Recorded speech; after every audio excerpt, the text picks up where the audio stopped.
A millionaire ignored a beggar's plea. Days later, he discovered a secret that changed his life forever. The crystal chandeliers at the Ritz-Carlton ballroom cast a golden glow over Manhattan's elite as Benjamin Crawford raised his champagne glass. Tonight, the Crawford Foundation pledges $50 million to education, he announced to thunderous applause. The irony wasn't lost on him. He'd avoided these charity events for years, viewing them as mere tax write-offs. But tonight was different. Tonight was about redemption. As he stepped into the crisp December air, a raggedy figure emerged from the shadows. "Mr. Crawford, please." The voice was barely a whisper, but it cut through the night like a knife. Benjamin signaled his security, but something made him pause. The homeless man held out a worn piece of paper, his hands trembling. "I've watched you become who you are today," the man said, his eyes carrying a haunting familiarity. Benjamin's driver stepped forward to intervene, but not before the stranger's final words pierced the air. 20 years ago, you promised you'd never forget what I taught you." Before we dive into this touching story, take a moment to let us know where you're watching from in the comments below. Don't forget to subscribe. Your support means everything to our storytelling journey. Benjamin Crawford stood at the floor-to-ceiling windows of his penthouse office, Manhattan's skyline sprawling before him like a concrete kingdom he'd conquered. At 45, he embodied the American dream, a self-made billionaire whose Crawford technologies had revolutionized digital security. Forbes called him the people's billionaire, a title he secretly despised for its ironic accuracy. Every carefully curated public appearance, every philanthropic gesture, felt like another brick in a wall of deception. His reflection stared back at him, perfectly tailored Tom Ford suit, graying temples that magazines called distinguished, and eyes that had grown increasingly hollow with each passing year. The office walls boasted countless accolades: entrepreneur of the decade, top 40 under 40, humanitarian of the year, yet none filled the inexplicable void that had been growing since his rise to fortune. The intercom buzzed. "Mr. Crawford, the board is waiting in the conference room." "Tell them 5 minutes," he replied, straightening his tie. Another day, another performance.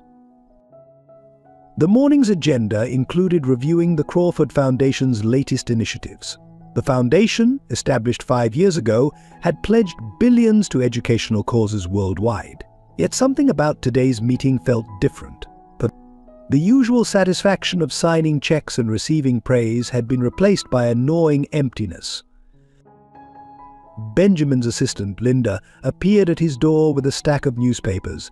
"Sir, they're running the profile piece today." The headline read, "Benjamin Crawford from housing projects to high-rise." The article painted him as a modern-day Horatio Alger raised by a single mother, scholarship student, relentless drive to succeed. All true, yet somehow incomplete. What the article didn't mention were the nights he lay awake, haunted by faces from his past, the people he'd stepped over, around, and through on his climb to the top, the relationships sacrificed on the altar of ambition. His marriage, brief and bitter, ended before his first billion. His mother, now living in a luxury retirement community in Florida, hadn't truly spoken to him in years, their conversations reduced to hollow small talk and grocery lists of needs. The foundation had been his attempt at atonement. Every scholarship granted, every school built, every program funded felt like a step toward something resembling redemption. But redemption from what? The question plagued him more with each passing day. His phone buzzed another message from the board about the upcoming charity gala. The Crawford Foundation's annual Education Excellence Awards had become the social event of the season. Next week he would stand before New York's elite, pledge another fortune to education, and receive their adulation. The thought made him nauseous. Looking down at the street 50 stories below, Benjamin watched people scurrying about like ants. Among them, a homeless man pushed a cart full of belongings, invisible to the suited masses streaming past. Something about the scene stirred a memory he'd long suppressed: a classroom, a kind voice, a promise made. The intercom buzzed again. "Mr. Crawford, the board is getting restless." Benjamin adjusted his cufflinks, solid gold, engraved with his initials. A gift to himself when Crawford Technologies went public. "Success isn't just about making money," he muttered, repeating words from his countless commencement speeches. "It's about making a difference." The words tasted bitter now. He gathered his papers, straightened his shoulders, and headed for the conference room. The Benjamin Crawford they would see was the one they expected: confident, commanding, philanthropic. None would notice the growing crack in his carefully constructed facade, the whisper of doubt that had begun to echo in his mind. As he reached for the conference room door, his phone buzzed one final time. "An email from an unknown sender. Time doesn't heal all wounds, Mr. Crawford. Some debts can never be repaid." He deleted it without a second thought, unaware that his carefully constructed world was about to shatter. The board members rose as he entered, their faces eager for another performance of the people's billionaire. Benjamin took his seat at the head of the table, ignoring the hollow man reflected in the polished mahogany surface. The show must go on. In the shadows of New York's gleaming towers, Thomas Anderson huddled beneath a weathered tarp, clutching a worn leather satchel to his chest. At 68, his once commanding presence had been eroded by time and tragedy, but his eyes, sharp blue beneath bushy gray brows, retained the intensity that had once commanded classroom attention at Riverside Preparatory Academy. 20 years of distinguished teaching, molding young minds at one of the nation's most prestigious schools, felt like a distant dream now. His makeshift shelter in Central Park, hidden from ranger patrols, had become his unwilling home. The satchel contained his most precious possessions: a dog-eared journal, newspaper clippings, and a faded photograph of his family, his wife Rebecca and daughter Sarah, both lost in different ways on that fateful night 15 years ago. The morning commuters hurried past, their expensive shoes clicking against the pavement, their eyes carefully averted. Few would guess that this disheveled figure had once been Dr. Thomas Anderson, recipient of the National Teacher of the Year Award, whose students had gone on to become senators, CEOs, and innovators. Fewer still knew of his secret sacrifice, the choice that had set his life on its current path. Inside his satchel, alongside the worn journals, lay a carefully preserved hospital record. The yellowed paper documented a kidney donation that had saved a young woman's life. Anonymous donor, the record stated. Thomas touched the scar beneath his ragged coat, remembering the decision that had cost him everything. Rebecca had left shortly after, unable to accept his choice to risk his health for a stranger. Sarah's car accident happened 3 months later, perhaps if he'd been healthier, quicker to reach the hospital that night. Thomas pulled out the morning's newspaper from a nearby trash bin, his academic habits of staying informed persisting despite his circumstances. The business section featured a familiar face: Benjamin Crawford, his most memorable student, announcing another billion-dollar philanthropic initiative. Thomas traced the photograph with a trembling finger, remembering the scrappy 14-year-old boy who'd arrived at Riverside on scholarship, determined yet vulnerable. "You saw something in me when no one else did," Benjamin had written in his graduation card. "I promise I'll make you proud." The words echoed hollowly now, as Thomas watched his former student's empire grow while remaining blind to the very people he'd once been. The cruel irony wasn't lost on Thomas. He'd helped create one of the world's great philanthropists, yet couldn't bring himself to seek help from the very charitable systems Benjamin had built. The morning sun crept higher, forcing Thomas to move from his spot. He gathered his few possessions, joints creaking from sleeping on the hard ground. A nearby coffee cart owner, one of the few who still treated him with dignity, offered him a free cup. "Big charity gala at the Ritz tonight," the vendor mentioned, gesturing to the newspaper.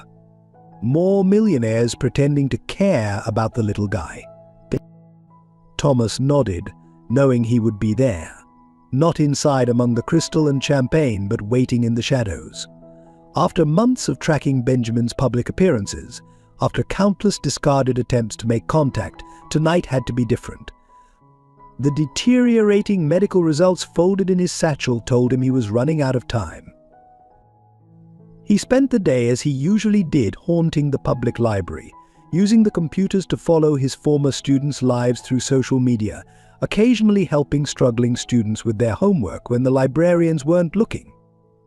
Some habits died hard.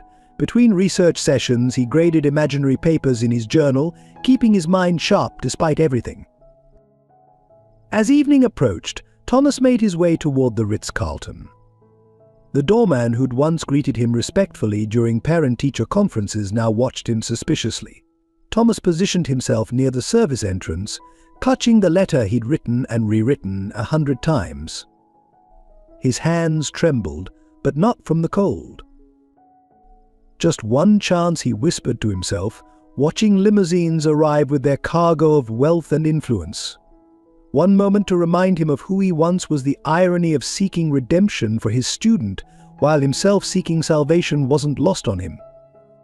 But as Benjamin Crawford's distinctive car approached, Thomas straightened his shoulders, summoning the dignity that decades of teaching had ingrained in him. Some lessons, he knew, worth any price to teach. Sarah and Michael Thompson's night shift at St. Luke's Hospital Emergency Department had started like any other, until they wheeled in the homeless man from Central Park. Sarah, a veteran nurse of 15 years, felt an inexplicable connection as she checked his vital signs. "He reminds me of someone," she whispered to Michael, her husband and fellow nurse. Later, while organizing the patient's belongings, she found a Riverside Prep yearbook from 2003. Her hands trembled as she opened it. There, looking decades younger, stood her former teacher, Dr. Thomas Anderson. May. Michael watched his wife's reaction with concern. He remembered her stories about the teacher who'd helped her through severe depression during high school, the man who'd prevented her suicide attempt and kept it confidential while getting her the help she needed. "I never got to thank him," Sarah had often said. Now, fate had brought him to their emergency room, their chance to repay a long overdue debt. Across town, in a luxury assisted living facility overlooking the Atlantic, Emily Crawford sat in her private suite, surrounded by photographs of her son Benjamin's achievements. At 73, she carried herself with the same resilience that had sustained her through years of poverty while raising Benjamin alone. The mysterious kidney donor who'd saved her life 20 years ago remained her biggest regret. She'd never been able to thank them, despite Benjamin's efforts to uncover their identity. Emily's nurse brought in the evening newspaper featuring Benjamin's latest philanthropic venture. She smiled at the photo but felt the familiar ache of distance. Her son's wealth had bought her every comfort, but their relationship had grown as artificial as the plants decorating her suite. Their weekly phone calls followed a script: discussions of her health, his business successes, careful avoidance of deeper topics. She hadn't told him about finding the old donor records while organizing her papers, or about her growing suspicion about the donor's identity. Rebecca Anderson sat in her modest Connecticut home, grading papers from her own teaching career, a path she'd chosen after the divorce, perhaps seeking to understand her ex-husband's devotion to education. The television hummed in the background, another news story about Benjamin Crawford's latest charitable initiative. She muted it, memories flooding back of Thomas's passionate discussions about this particular student. The divorce papers lay in her desk drawer, a constant reminder of her greatest regret. She'd left Thomas not just because of the kidney donation, but because she couldn't understand choosing a stranger's life over the security of their family. Only years later, after Sarah's death, did she realize the true cost of her decision. Their daughter had died believing her parents' marriage had crumbled because of her father's selflessness, a burden Rebecca carried daily. The supporting cast in this unfolding drama included others: James Morrison, the determined investigative reporter sensing something beneath Crawford's polished philanthropy; Detective Laura Chen, who'd been tracking a pattern of anonymous donations to struggling students. All traced back to a homeless man in Central Park, and Father Patrick O'Connor of St. Matthew's Church, who'd been saving portions of his church's meals program specifically for a certain educated homeless man who helped tutor the neighborhood children. Each character carried pieces of the puzzle, their lives interconnected in ways they'd yet to discover. Sarah Thompson's regular checks on the mysterious patient went beyond professional duty. Emily Crawford's daily walks took her past the hospital, drawn by an unexplainable urge. Rebecca Anderson's teaching position at a nearby school brought her within blocks of her ex-husband's usual haunts, though she never knew it. They moved through their lives like planets in separate orbits, unaware they were about to collide. Sarah and Michael Thompson discussed the patient during their breaks, debating whether to reveal their knowledge of his identity. Emily Crawford sat with her donor records, contemplating whether to share her suspicions with Benjamin. Rebecca Anderson graded papers late into the night, her television silently showing footage of the man she'd once loved, now unrecognizable on the streets of New York. As night fell over the city, these disparate lives teetered on the edge of intersection. In the hospital, Sarah Thompson made a decision and reached for her phone. In her coastal suite, Emily Crawford sealed an envelope. In Connecticut, Rebecca Anderson booked a train ticket to New York. Each action, unknown to the others, set in motion a chain of events that would soon bring their separate worlds crashing together in ways none could predict. The Ritz-Carlton ballroom sparkled with old money and new ambitions. Benjamin Crawford moved through the crowd with practiced ease, his charitable persona firmly in place. Crystal glasses clinked as New York's elite celebrated their own generosity, the air thick with expensive perfume and performative philanthropy. And now, ladies and gentlemen, the MC's voice cut through the chatter, the man who's redefining educational philanthropy, Mr. Benjamin Crawford.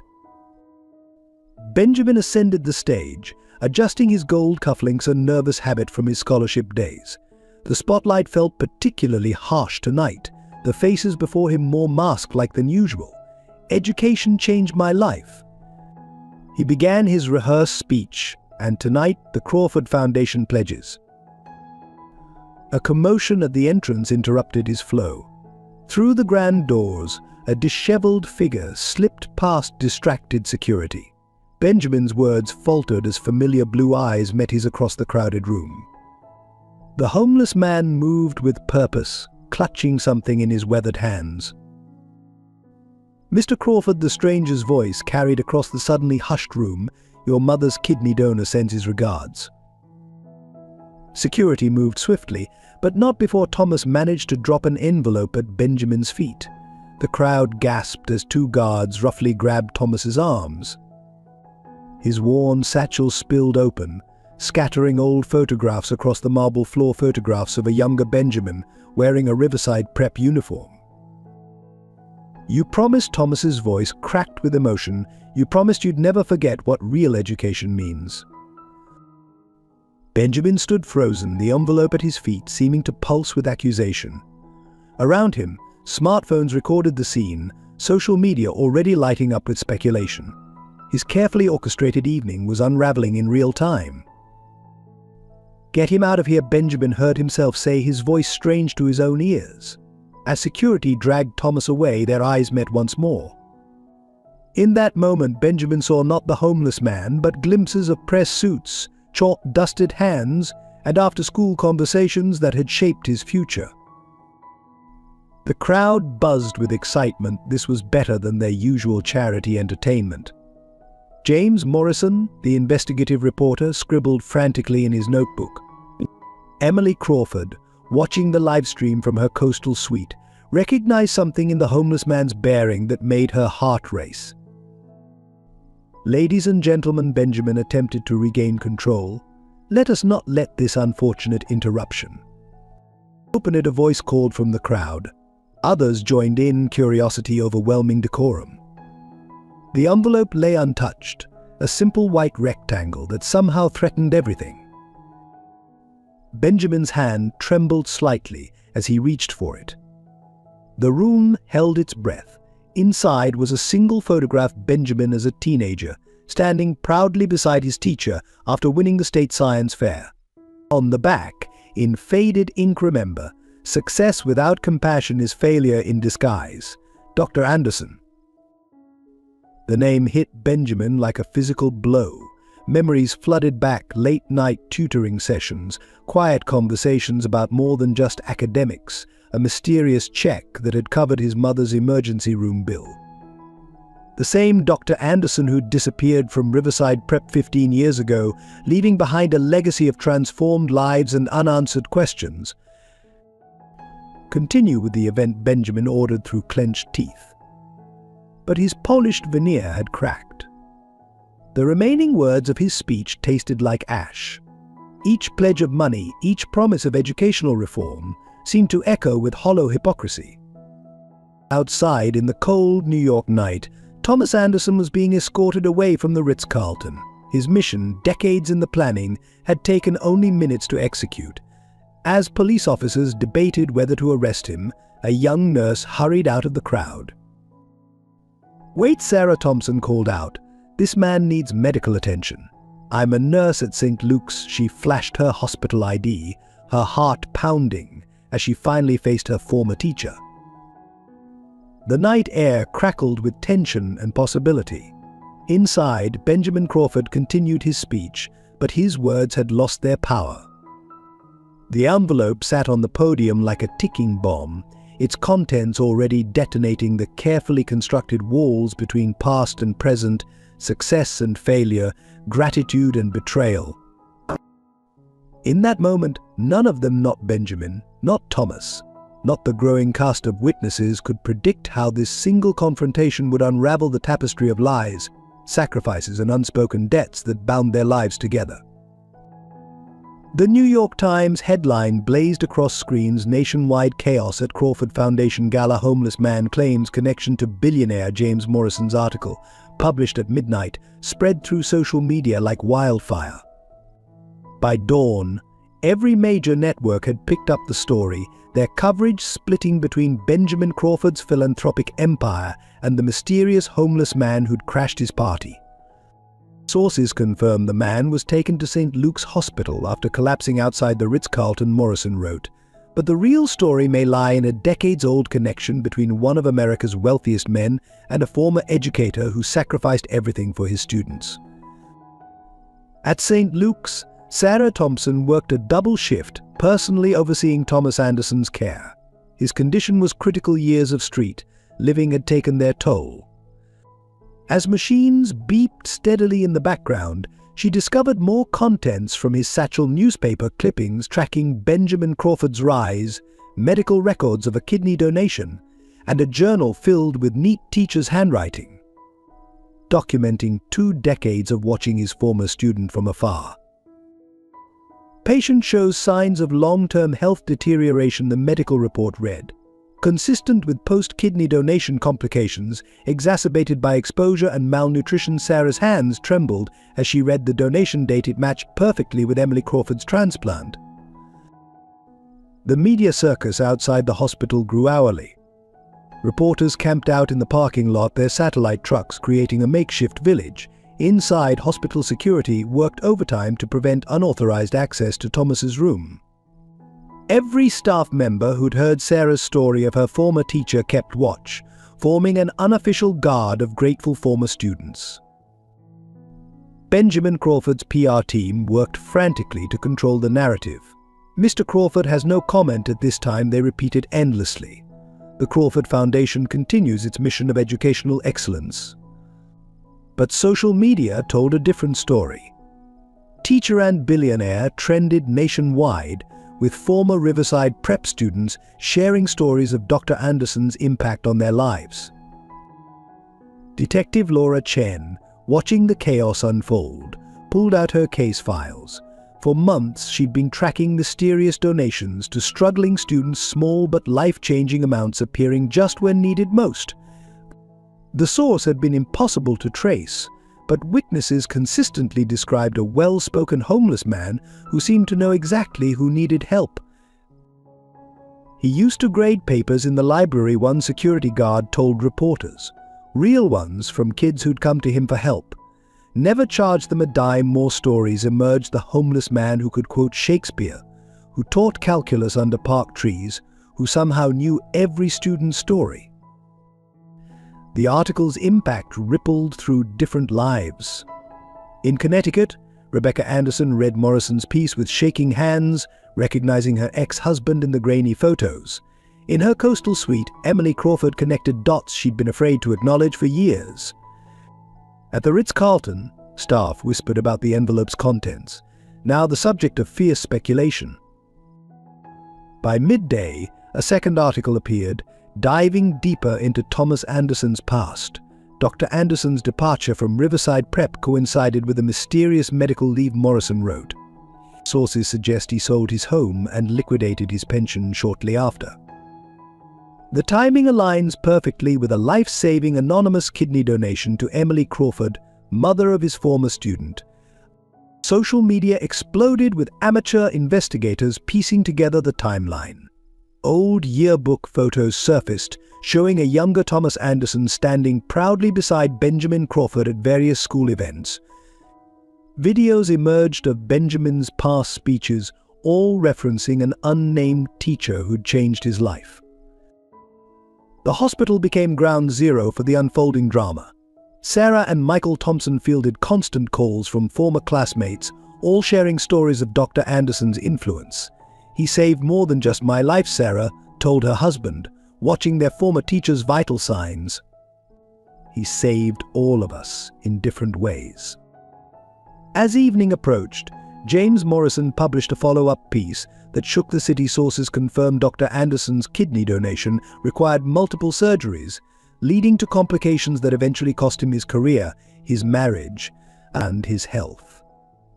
The recipient, the struggling single mother of a scholarship student who would become one of America's richest men. The article ended with a quote from a former Riverside administrator. Thomas Anderson believed education wasn't just about teaching subjects, it was about teaching humanity. The tragedy is that the student who benefited most from this lesson seems to have forgotten it entirely. In his hospital bed, Thomas Anderson remained unconscious, unaware of the storm he'd unleashed.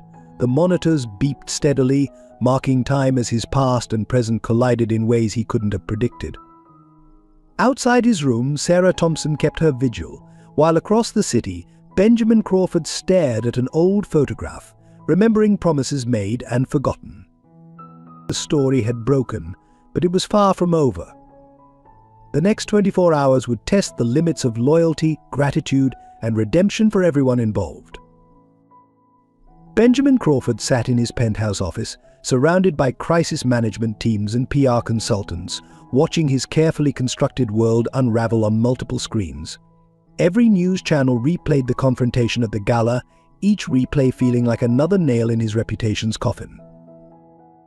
"We need to get ahead of this," his head of communications insisted. "Issue a statement, show compassion, maybe announce a new initiative for homeless teachers." Her voice faded into background noise as Benjamin stared at his phone, reading text messages from old Riverside Prep classmates. Each message struck deeper. Was that really Dr. Anderson? "Do you remember how he paid for Joey's college application fees? He's the reason any of us made it." The elevator dinged, and Linda, his assistant of 15 years, entered with a thick folder. "Sir, I found the old records you asked for." Her hands shook slightly as she laid out yearbooks, newspaper clippings, and a dusty class photo. Benjamin picked up the photograph. There he stood, gangly and determined, beside a smiling Dr. Anderson after winning the state science fair. "Get me everything on his current condition," Benjamin ordered, his voice rougher than usual. "And find out who's covering his medical expenses." The room emptied quickly, leaving him alone with his memories and mounting guilt. The intercom buzzed. "Sir, your mother is on line 1. She's seen the news." Benjamin stared at the blinking light, remembering his mother's miraculous recovery 20 years ago. The anonymous donor who'd given her a second chance. The timing, the coincidences. His throat tightened as pieces fell into place. Benjamin, his mother's voice was quiet but firm. "I found the original donor records last month. I think we need to talk about Dr. Anderson." The words hit him like physical blows. He'd spent millions on investigators trying to find that donor, wanting to express gratitude, to repay the debt. The truth had been hidden in plain sight, wrapped in a lesson about humility and sacrifice he'd failed to learn. His phone buzzed again, James Morrison requesting comment on a follow-up story.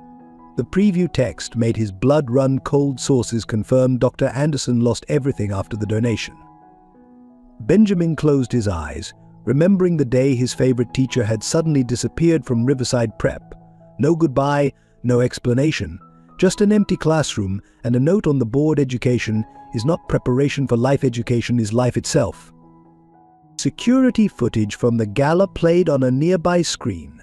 Benjamin watched himself turn away as Thomas was dragged out, saw the moment their eyes met. In that frozen frame, he recognized not the homeless man, but the teacher who'd stayed late every day to help him catch up, who'd convinced the scholarship committee to take a chance on a rough kid from the projects. Linda reappeared with hospital reports. He's in critical condition at St. Luke's. The treating nurse. She says she's a former student. Benjamin scanned the medical details, his chest tightening at each revelation. Kidney complications, chronic health issues, years of inadequate medical care. "Get the car ready," he ordered, reaching for his coat. The Puerto Rico team erupted in protests. "Sir, appearing at the hospital now could be seen as admission of guilt." Guilt. Benjamin's laugh was harsh. "I am guilty. Guilty of forgetting every damn thing he taught me about success and humanity." As his driver navigated through Manhattan traffic, Benjamin read more messages flooding his phone. Former classmates sharing stories of Dr. Anderson's quiet generosity. A janitor remembering how the teacher had lived in his classroom during the divorce. A cafeteria worker revealing how he'd paid for countless student lunches from his own salary. Outside St. Luke's, reporters swarmed his car. "Mr. Crawford, did you know your mother's donor? Why did Dr. Anderson end up homeless? Will the Crawford Foundation?" Benjamin pushed through them, his security team creating a path. In the hospital lobby, he came face to face with Sarah Thompson, her nurse's badge glinting under fluorescent lights. "He saved my life in high school," she said simply. "Now it's our turn to save his." Benjamin nodded, understanding the weight of debts that could never be repaid with money alone. As he followed her to the ICU, his phone buzzed one final time. A message from his mother: "Sometimes the greatest teachers are the ones who show us who we've become, by reminding us who we once were." Through the ICU window, Benjamin watched his former teacher's chest rise and fall, each breath a reminder of sacrifices made and lessons forgotten. The machines beeped steadily, counting out moments of grace he hadn't deserved and second chances he wasn't sure he'd earned. Behind every success story, there's often an unsung hero. Thomas Anderson never sought recognition, but perhaps your light could be the first step in acknowledging those who give everything for others. In Thomas Anderson's hospital room, Sarah Thompson carefully sorted through his weathered satchel, documenting personal effects as per hospital protocol. Her hands trembled when she discovered a leather-bound journal, its pages swollen with decades of written observations. A yellow post-it marked the first entry: Benjamin Crawford, Day 1 of Observation, September 2003. "Michael, look at this," she called to her husband. Together they began reading, their professional duty forgotten in the face of an extraordinary chronicle. The journal detailed 20 years of watching Benjamin's rise from afar, each entry written with a teacher's careful attention to detail. September 15th, 2003. Benjamin won the state science fair today. He doesn't know I sold my car to fund his project. Some investments in education can't be measured in dollars. March 2004. His mother's condition is worsening. The hospital bills are mounting. I've made my decision about the kidney donation. They'll never know it was me. Between the journal's pages, they found newspaper clippings chronicling Benjamin's ascent, his first startup, his IPO, his philanthropy initiatives. Each article was annotated in precise handwriting, noting how the quoted words diverged from the passionate student Thomas had known. Sarah's breath caught as she found a photograph tucked into the later pages. It showed a teenage Benjamin standing proudly beside Dr. Anderson, both holding a trophy. On the back, in faded ink, remember, true success is measured by lives touched, not profits earned. The journal's later entries grew darker, tracking Thomas's descent into homelessness. Lost the house today. Rebecca left. Can't blame her, a teacher's pension doesn't go far when medical bills keep coming. But Benjamin's mother is alive. That's what matters. Michael discovered a folder filled with small receipts, coffee bought for struggling students, textbooks quietly paid for, bus tickets provided to kids who needed to get home safely. Even after losing everything, Thomas had continued teaching, helping, giving. "Look at these," Sarah whispered, pulling out a stack of letters. Each one thanked an anonymous donor for small but life-changing amounts of money. The dates corresponded with Thomas's own moments of greatest hardship. The most recent journal entry was dated the day of the gala tonight. I'll remind him of who he was meant to be. The kidney is failing now, perhaps my last chance to teach one final lesson about true wealth. Sarah's phone buzzed a news alert showing Benjamin Crawford entering the hospital. She quickly photographed key journal pages, sensing their importance. The leather book felt heavy with unspoken sacrifices and quiet dignity. As she replaced the journal, a sealed envelope fell out, addressed to Benjamin. Through the thin paper, she could make out the first lines. "By the time you read this, you'll know about the kidney. But there's something more important you need to understand about success and sacrifice." Running footsteps in the hallway announced Benjamin's arrival. Sarah clutched the envelope, weighing her duty to her patient against the weight of 2 decades of silence. Through the ICU window, she watched Benjamin Crawford stop short at the sight of his former teacher. The monitors beeped steadily as Sarah made her decision. She stepped into the hallway, journal and envelope in hand. "Mr. Crawford," she said, her voice steady, "before you go in, there's something you need to see." Benjamin stared at the worn leather journal, recognition flickering in his eyes. I remember that book. He used to write in it during study hall." "It's been your story he's been writing," Sarah replied softly. "For 20 years he never stopped teaching, never stopped believing in you." She handed him the envelope first, watching the color drain from his face as he read its contents. Then, silently, she gave him the journal, 2 decades of observation, sacrifice, and unwavering faith in a student's potential.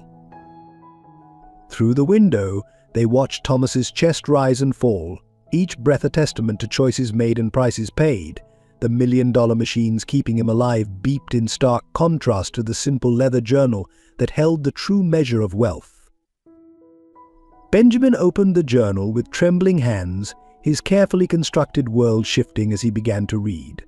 Some lessons, Sarah realized, take a lifetime to teach, and sometimes the most important education comes disguised as failure. Outside the hospital, reporters waited for their story.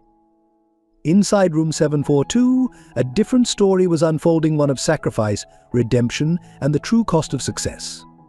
The journal's pages turned softly, each one bringing Benjamin Crawford closer to the person he'd once promised to become. As Benjamin Crawford turned the journal's pages, each entry triggered cascading memories, fragments of his past crystallizing with devastating clarity. He sank into the hospital room's chair, his present dissolving into scenes from 20 years ago. September 1999, rain pounding against Riverside Prep's windows, a 14-year-old Benjamin huddled in Dr. Anderson's classroom long after final bell. "You don't have to stay, sir," he'd mumbled, embarrassed by his torn shoes and empty stomach. But Thomas Anderson had stayed, sharing his sandwich while teaching algebra, never mentioning that he'd noticed Benjamin hiding from the other students' wealth. "Success isn't about where you start," Dr. Anderson had said, "but how many others you lift up along the way." October 1999, the science fair project that changed everything. Benjamin remembered finding an envelope of cash in his locker, anonymous but exactly the amount he needed for materials. Years later, a casual conversation revealed Dr. Anderson's old Volvo had disappeared that same week. The memory shifted to winter 2000. His mother collapsed, rushed to the emergency room. Hospital bills mounting, hope fading.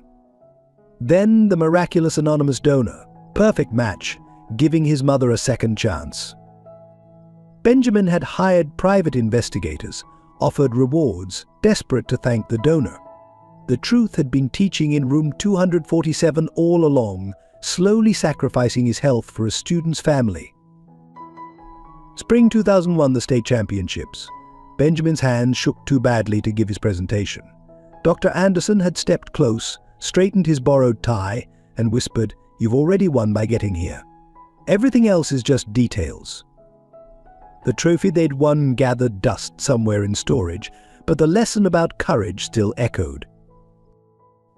The journal entries blurred with tears as Benjamin read about the cost of that kidney donation, medical complications, mounting bills, a marriage strained to breaking, Rebecca leaving, their daughter Sarah's tragic accident, while Thomas was too weak from surgery to reach her in time. June 2004 sold the house today. The medical bills keep coming, but Benjamin's mother is thriving. Worth every cost. More memories flooded back Dr. Anderson's quiet disappearance from Riverside Prep, the empty classroom, rumors of medical leave that became permanent. Benjamin had been too focused on college applications to question it deeply, too wrapped up in his own future to notice his mentor's sacrifice. The journal documented Benjamin's rise through fresh eyes, his first company's launch viewed from a library computer, his IPO celebration watched from across the street, his marriage and divorce tracked through society pages found in trash bins. March 2015, Benjamin announced another education initiative today. Millions for new buildings, but he walked past 3 homeless veterans outside the press conference. Still haven't taught him the most important lesson. Each entry peeled away layers of carefully constructed success, revealing the hollow core beneath. Benjamin remembered his own words at countless charity galas, each philanthropic gesture now seeming shallow against his teacher's quiet sacrifices. The memories continued mercilessly, Dr. Anderson helping other struggling students even after losing everything. Teaching calculus in the park, using his last dollars to buy books for kids who reminded him of Benjamin. Always teaching, always giving, even as his own world crumbled. Sarah Thompson touched Benjamin's shoulder gently. "He never stopped believing in you," she said softly, "even when you stopped seeing him." The final memory hit hardest last week's charity gala. Benjamin announcing millions for education while security dragged away the man who'd taught him its true value. The same man who'd given his kidney, his career, his marriage, his health, all to give a promising student a chance. Through the ICU window, machines monitored Thomas Anderson's failing health, the same kidney donation that had saved Benjamin's mother, now slowly claiming its final price. "What have I become?" Benjamin whispered, the journal heavy in his hands. The question echoed in his mind, accompanied by Dr. Anderson's voice from 20 years ago. Real education changes not just what we know, but who we are. Sarah placed another envelope on the table, medical records showing the progressive failure of Thomas's remaining kidney. "He needs a transplant," she said quietly. "But he refused to be put on the list," said others deserved it more. Benjamin stared at his former teacher through the window, seeing not the homeless man from the gala, but the mentor who'd shaped his life through countless small sacrifices, the man who'd given everything to teach one student about success, only to watch that lesson go unlearned for 20 years. The monitors beeped steadily, marking time between past and present, between the student Benjamin had been and the man he'd become. Sometimes, he realized, the most important lessons take the longest to learn. The story exploded across media platforms with unprecedented fury. Billionaire's secret past the homeless teacher who gave everything screamed the New York Post's headline. CNN ran continuous coverage of the gala confrontation, experts analyzing every frame of security footage like it was the Zapruder film. James Morrison's latest expose in the Times hit like a bomb the price of education, how Thomas Anderson's sacrifice built a billionaire. The article meticulously detailed the parallel trajectories of teacher and student, one rising to astronomical wealth, the other descending into destitution, connected by a single kidney donation that changed both lives forever.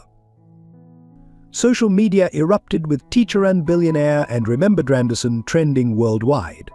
Former Riverside prep students emerged with their own stories, each revelation damaging Benjamin Crawford's carefully crafted image further.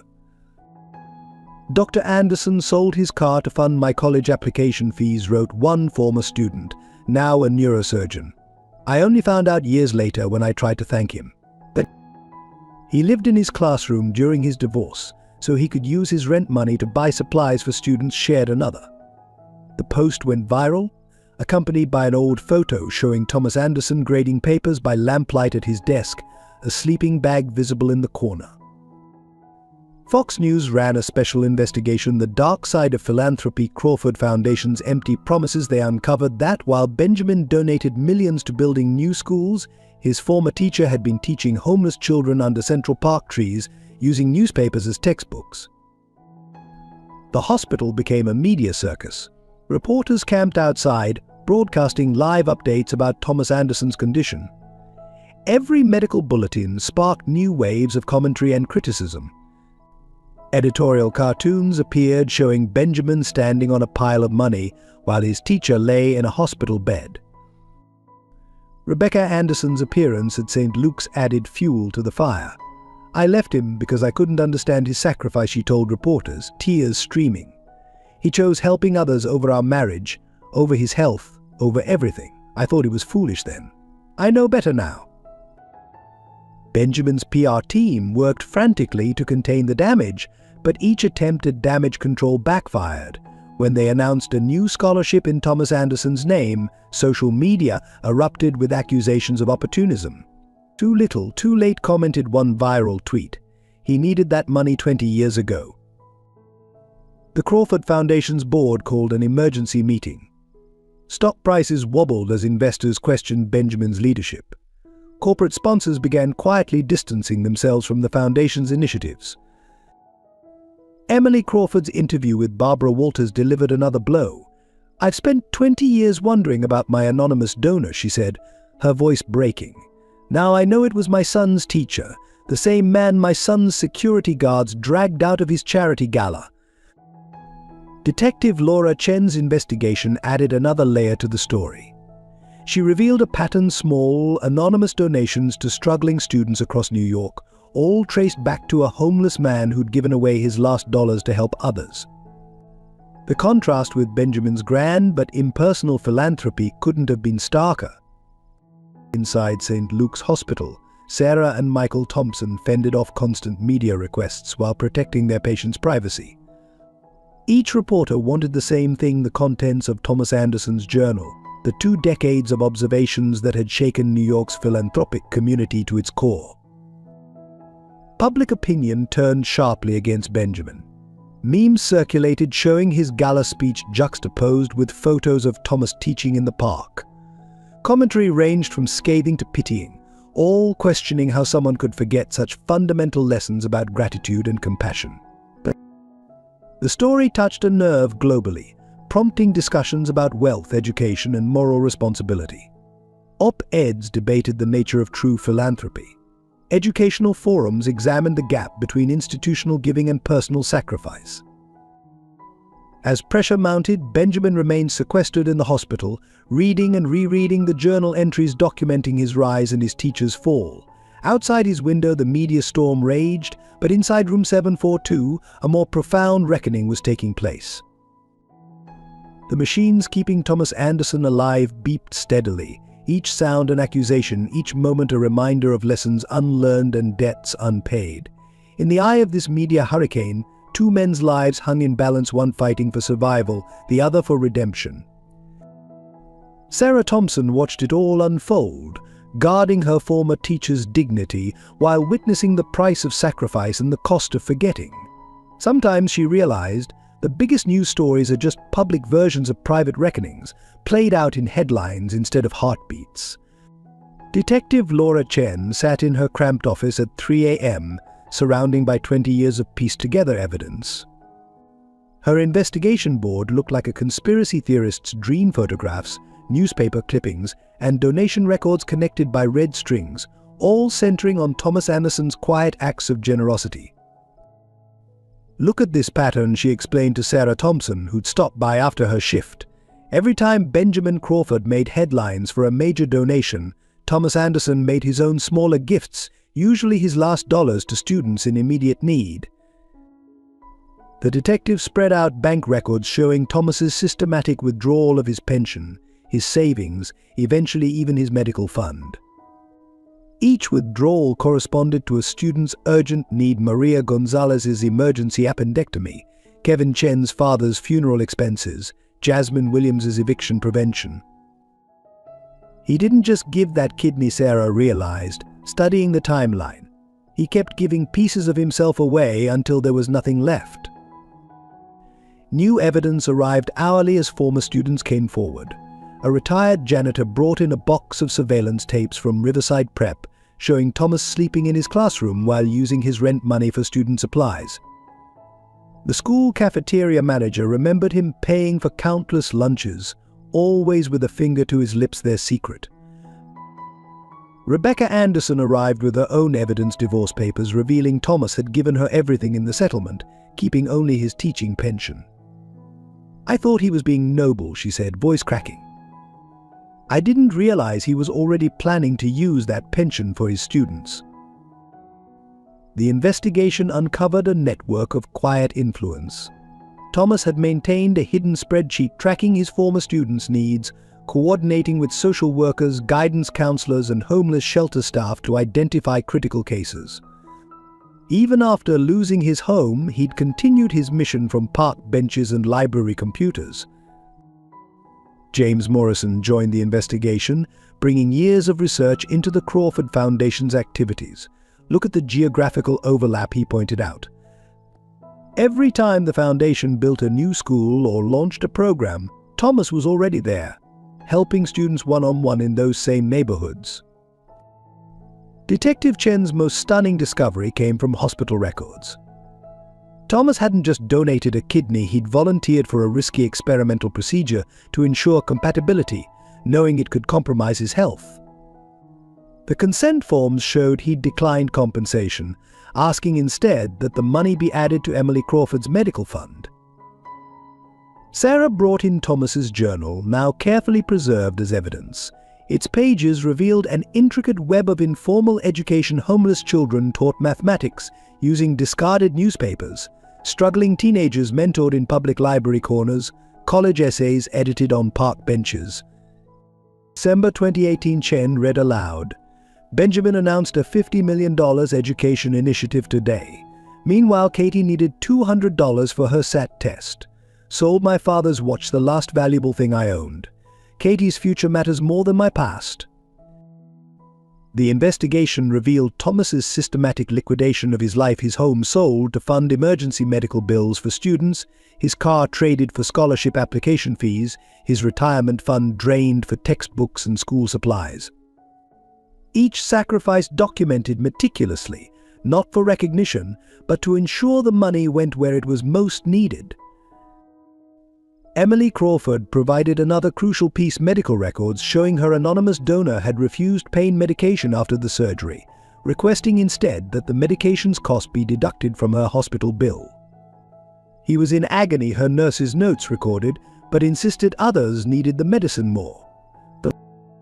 As the evidence mounted, a clear pattern emerged. While Benjamin Crawford built an empire of institutional philanthropy, Thomas Anderson had created something far more personal: a web of direct intervention that changed lives one small sacrifice at a time. The investigation's most poignant discovery came from a homeless shelter volunteer. She remembered Thomas teaching calculus to shelter residents, using his last dollars to buy them scientific calculators. "The education doesn't end with homelessness," he'd told her. "Sometimes it's the only way out." Detective Chen's final report painted a stark picture: 2 decades of parallel giving, one public and celebrated, the other private and costly. Benjamin Crawford had given millions without personal sacrifice. Thomas Anderson had given everything, including his health, home, and future. Sarah reviewed the evidence one last time before it went to the press. "The real investigation," she said quietly, "isn't about what Thomas gave up. It's about what we all missed by not seeing his sacrifice sooner." The detective nodded, pinning one final photograph to her board. Thomas Anderson teaching a group of homeless children in Central Park, his worn satchel open beside him, sharing his last sandwich while explaining geometry. In the background, barely visible, stood the gleaming tower of Crawford Technologies.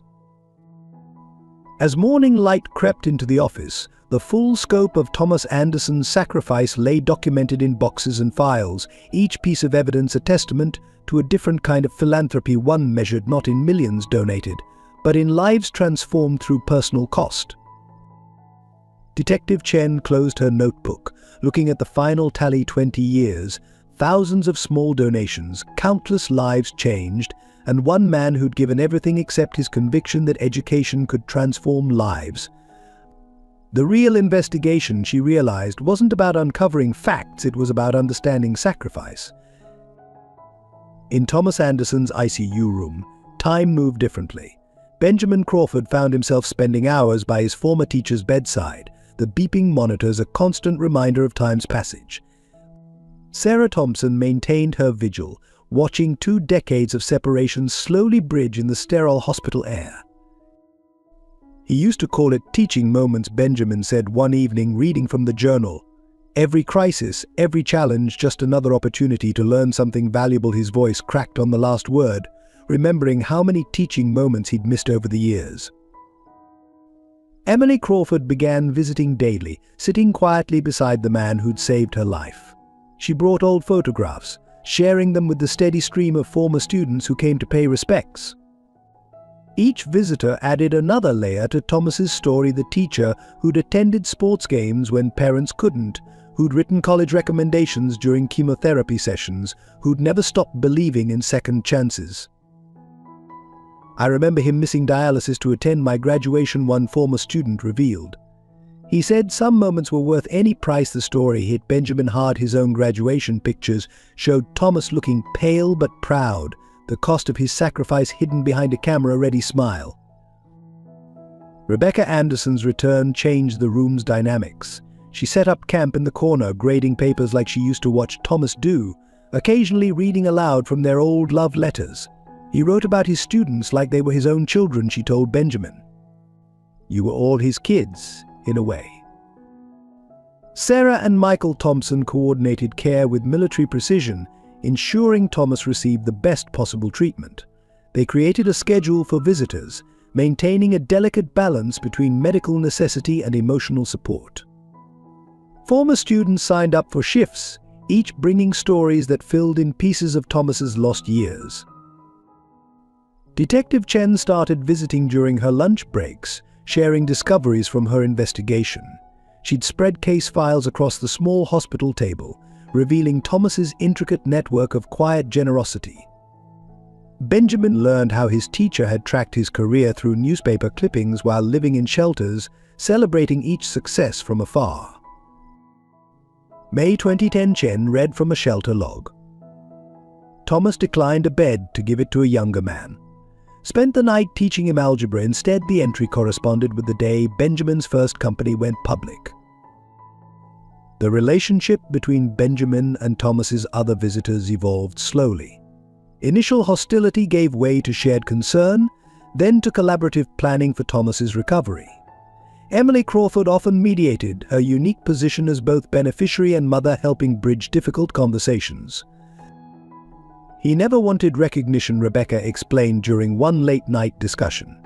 He used to say true education was about lighting fires, not filling buckets. The phrase triggered another memory for Benjamin Thomas, writing it on the blackboard their first day at Riverside Prep. James Morrison, initially unwelcome, became a regular presence. His journalistic instincts tempered by growing respect for the story's human elements. He began documenting not just the past, but the present, the quiet moments of reconciliation, the small steps toward understanding. The hospital room transformed into an unofficial classroom, with Thomas still teaching through his silence. Former students shared success stories, acknowledging debts that went beyond money. Benjamin listened, learning more about his teacher in these conversations than in all their years at Riverside. Sarah noticed subtle changes in Benjamin's behavior. The designer suits gave way to comfortable clothes, His phone went unanswered during visits, and he began bringing textbooks to read aloud during his shifts. Sometimes she overheard him tell Thomas, "The student needs 20 years to understand the lesson." The breakthrough came 3 weeks in during Benjamin's overnight vigil. Thomas's hand moved slightly, his first voluntary movement since admission. Benjamin had been reading from their old science fair project, explaining how that competition had changed his life's trajectory. "Keep reading," Sarah encouraged, checking vitals. "He can hear you." The monitors showed subtle changes when Benjamin spoke, suggesting recognition beneath the silence. The room became a space of healing for everyone involved. Rebecca worked through her guilt over leaving, Emily processed 20 years of unknown gratitude, and Benjamin slowly reconciled the man he'd become with the student he'd been. "We're all works in progress," Emily reminded her son, watching him struggle with his daily readings to Thomas. "Sometimes the hardest lessons take the longest to learn." The relationships built in room 742 extended beyond its walls. Benjamin found himself consulting Sarah about hospital policies, discussing education reform with Rebecca, and learning about quiet philanthropy from Detective Chen. Each interaction reshaped his understanding of his teacher's legacy. As Thomas's condition stabilized, the room's atmosphere shifted from crisis to cautious hope. The lessons continued not just about education or giving, but about forgiveness, growth, and the complex connections that define lives. "He's still teaching," Sarah observed one evening, watching Benjamin explain current events to his unconscious mentor. "Even now, he's showing us how to bridge impossible gaps." The relationships forged in that hospital room would eventually reshape lives far beyond its walls, but for now they focused on simpler goals, keeping Thomas alive, understanding his sacrifice, and learning the lessons that had taken 20 years to deliver. Just as hope began to grow in room 742, complications arose from multiple directions. The first blow came from Thomas's medical team. His remaining kidney was failing faster than expected, the years of neglect and street living accelerating the decline. While the hospital's best nephrologists consulted, an ugly truth emerged: without a transplant, Thomas's prognosis was grim. Simultaneously, the Crawford Foundation's board called an emergency meeting. "The optics are destroying us," the chairman declared via video conference. "Major donors are pulling out. We need to distance ourselves from this situation." They presented Benjamin with an ultimatum: either step down temporarily or watch his life's work crumble. Media scrutiny intensified when a tabloid published photos of Thomas sleeping in Central Park, juxtaposed with images of Benjamin's multiple homes. The headline "Billionaire's mentor lived here" sparked public outrage. Protesters gathered outside Crawford Technologies, carrying signs with quotes from Thomas's journal. "We're losing control of the narrative," Benjamin's PR team warned. Their suggestion to spin the story as a heartwarming reunion met with fierce resistance from Thomas's former students. "You can't sanitize 20 years of neglect." Sarah Thompson argued during a heated hospital corridor confrontation. Rebecca Anderson faced her own crisis when her current school board questioned her judgment. "Your ex-husband's situation raises concerns," they wrote, citing potential negative publicity. The threat to her teaching career, her attempt to honor Thomas's legacy, added another layer of complexity to the unfolding drama. Detective Chen's investigation uncovered more troubling details. Thomas hadn't just been homeless, he'd been systematically excluded from teaching positions despite his credentials. References kept mentioning health concerns, she reported. The kidney donation effectively blacklisted him from full-time employment. Emily Crawford's health began declining under the stress, her transplanted kidney, Thomas's gift, showing signs of strain. The cruel irony wasn't lost on anyone. Both donor and recipient now faced similar medical crises, decades apart. Financial complications emerged as medical bills mounted. Despite Benjamin's wealth, hospital policy required complex approval processes for covering another's expenses. Each delay felt like another betrayal, each bureaucratic hurdle another failure to honor Thomas's sacrifice. James Morrison's latest article exposed a darker thread, evidence suggesting that early in Benjamin's career, his company had acquired and closed several community education programs in areas where Thomas had been teaching homeless students. The revelation sparked internal conflict at Crawford Technologies. The hospital's ethics committee raised concerns about Thomas's care. His lack of insurance, combined with Benjamin's high-profile involvement, created procedural complications. Some committee members worried about preferential treatment, while others argued for humanitarian considerations. Sarah and Michael Thompson faced professional scrutiny for their emotional investment in the case. Hospital administration questioned their objectivity, suggesting they be reassigned. Their fight to remain Thomas's primary care team added stress to an already tense situation. Legal issues surfaced when a distant relative of Thomas emerged, claiming power of attorney and questioning current medical decisions. The ensuing legal battle threatened to move Thomas to a different facility, away from the care team that understood his case. Benjamin's personal life unraveled as his fiancée, unable to handle the public scrutiny and his constant hospital vigils, returned her engagement ring via courier. The accompanying note read, "I fell in love with Benjamin Crawford the billionaire, not Benjamin Crawford the guilty student." Social media turned toxic as trolls questioned everyone's motives. Some accused Benjamin of orchestrating the entire situation for publicity, while others suggested Thomas had planned his collapse for financial gain. Each new conspiracy theory required precious energy to combat. The hospital's security team struggled to manage increasing media presence. Reporters disguised as medical staff attempted to access Thomas's room, while drone operators tried to capture footage through windows. The constant invasion of privacy added stress to Thomas's recovery. Rebecca faced her own media harassment, with reporters digging into her past decision to leave Thomas. Online commentators branded her the woman who abandoned a hero, ignoring the complex reality of their separation. Thomas's condition fluctuated, each setback feeling like a personal accusation to those keeping vigil. During one particularly difficult night, his heart stopped for 30 seconds before doctors could stabilize him. The incident left everyone shaken, realizing how precarious their second chance really was. Depression crept into room 742 as days stretched into weeks.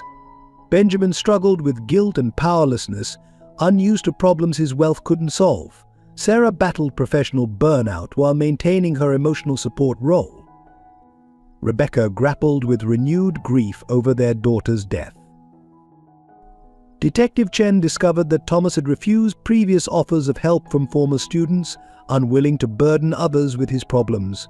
This stubborn independence had contributed to his current condition, adding another layer of complexity to his care decisions. As complications multiplied, the small community in room 742 faced a harsh reality. Sometimes the path to redemption isn't just difficult, it's nearly impossible. Yet they persevered, each setback strengthening their resolve to honor Thomas's legacy of sacrifice. One particularly dark evening, as monitors beeped and complications loomed, Sarah found Benjamin staring out the window. "Maybe," he said quietly, "the complications aren't obstacles to overcome. Maybe they're the final lessons he's teaching us." The room fell silent except for the steady rhythm of Thomas's breathing, each breath a reminder that some battles are worth fighting, regardless of the complications they bring. The revelation broke like a thunderclap on a national morning show. Emily Crawford, elegant despite her obvious fatigue, sat across from America's most respected interviewer. The studio lights caught the tears in her eyes as she finally shared the full story of her mysterious kidney donor. 20 years ago, I was dying," she began, her voice steady despite the emotion.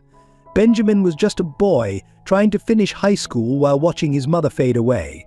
Then a miracle happened, a perfect match donor appeared anonymously." She paused, unfolding a carefully preserved hospital document. "Yesterday I learned that miracle was my son's teacher, Thomas Anderson." The interview cut to hospital footage, Thomas unconscious in his ICU bed, the same kidney failure now threatening his life. Split-screen imagery showed his decline against Benjamin's rise to wealth, a stark visual representation of sacrifice and success. "He didn't just give me his kidney," Emily continued, her composure cracking. "He gave up his career, his marriage, his future, all so a struggling single mother could raise her son." The camera panned to photographs of Thomas in his teaching days, standing proudly beside a teenage Benjamin at academic competitions. Detective Chen appeared next, presenting her findings. Dr. Anderson chose an experimental transplant procedure to ensure compatibility, she explained. The consent forms show he declined pain medication after surgery, requesting the cost be deducted from Mrs. Crawford's medical bills instead.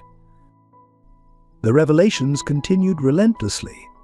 Medical records showed Thomas had known the risks: increased chance of complications, potential long-term health issues, shortened life expectancy. He'd signed every waiver, accepted every risk, his only condition being absolute anonymity. Rebecca Anderson joined the broadcast remotely from the hospital, her face showing the weight of 20 years' understanding. "I left him because I couldn't understand his choices," she admitted. "He never told me about the donation. I just saw my husband's health declining, our savings disappearing, his career slipping away. Now I realize he was dying piece by piece to give someone else a chance at life." The story expanded beyond the kidney donation. Financial records revealed Thomas had systematically liquidated his assets to cover the unexpected complications from surgery. His teacher's pension went to medical bills, his home sold to cover extended recovery time. Each decision pushed him closer to the streets, yet hospital records showed he never missed a follow-up appointment to check on Emily's progress. Sarah Thompson provided the medical perspective. The type of procedure he chose, it wasn't just about giving a kidney. It required multiple surgeries, extensive recovery time. He would have known it might cost him his teaching career. He did it anyway. Benjamin watched the broadcast from Thomas's hospital room, each revelation hitting him like a physical blow. The monitors beeped steadily as his former teacher lay unconscious, still paying the price for that long-ago sacrifice. James Morrison's accompanying article painted an even more detailed picture. He'd uncovered letters Thomas had written but never sent, explaining his decision. Some debts can't be measured in dollars. Sometimes the only currency worth anything is the chance to change a life. The public reaction was immediate and overwhelming. Teacher sacrifice trended worldwide. Medical ethicists debated the implications of anonymous organ donation. Educational forums exploded with discussions about the true cost of teaching and mentorship. Emily's interview concluded with a bombshell. She revealed that Thomas had been secretly checking on her health for years, disguised as a hospital volunteer. "He'd bring magazines to my dialysis appointments," she said, voice breaking. "I never knew I was sitting next to the man who'd saved my life." The morning show segment ended with a split-screen Thomas Anderson accepting his Teacher of the Year award 2 decades ago and his current condition in the ICU. The contrast was stark, a visual representation of the cost of silent sacrifice. In room 742, Benjamin held his mother's hand as they watched Thomas's vital signs. The kidney that had saved Emily's life was now failing in Thomas's body, a cruel symmetry that no amount of wealth could remedy. "He never wanted recognition," Emily whispered, touching Thomas's hand. "But he deserves to be remembered for more than just being your teacher. He's the reason we both got to live." Outside the hospital, reporters gathered to cover the growing story. Inside, the machines kept their steady rhythm, marking time between past and present, sacrifice and consequence, life given and life preserved. The revelation of the kidney donation had transformed a story about education and wealth into something far more profound, a testament to the depths of human sacrifice and the true cost of changing lives. Sarah checked Thomas's vitals one last time before ending her shift.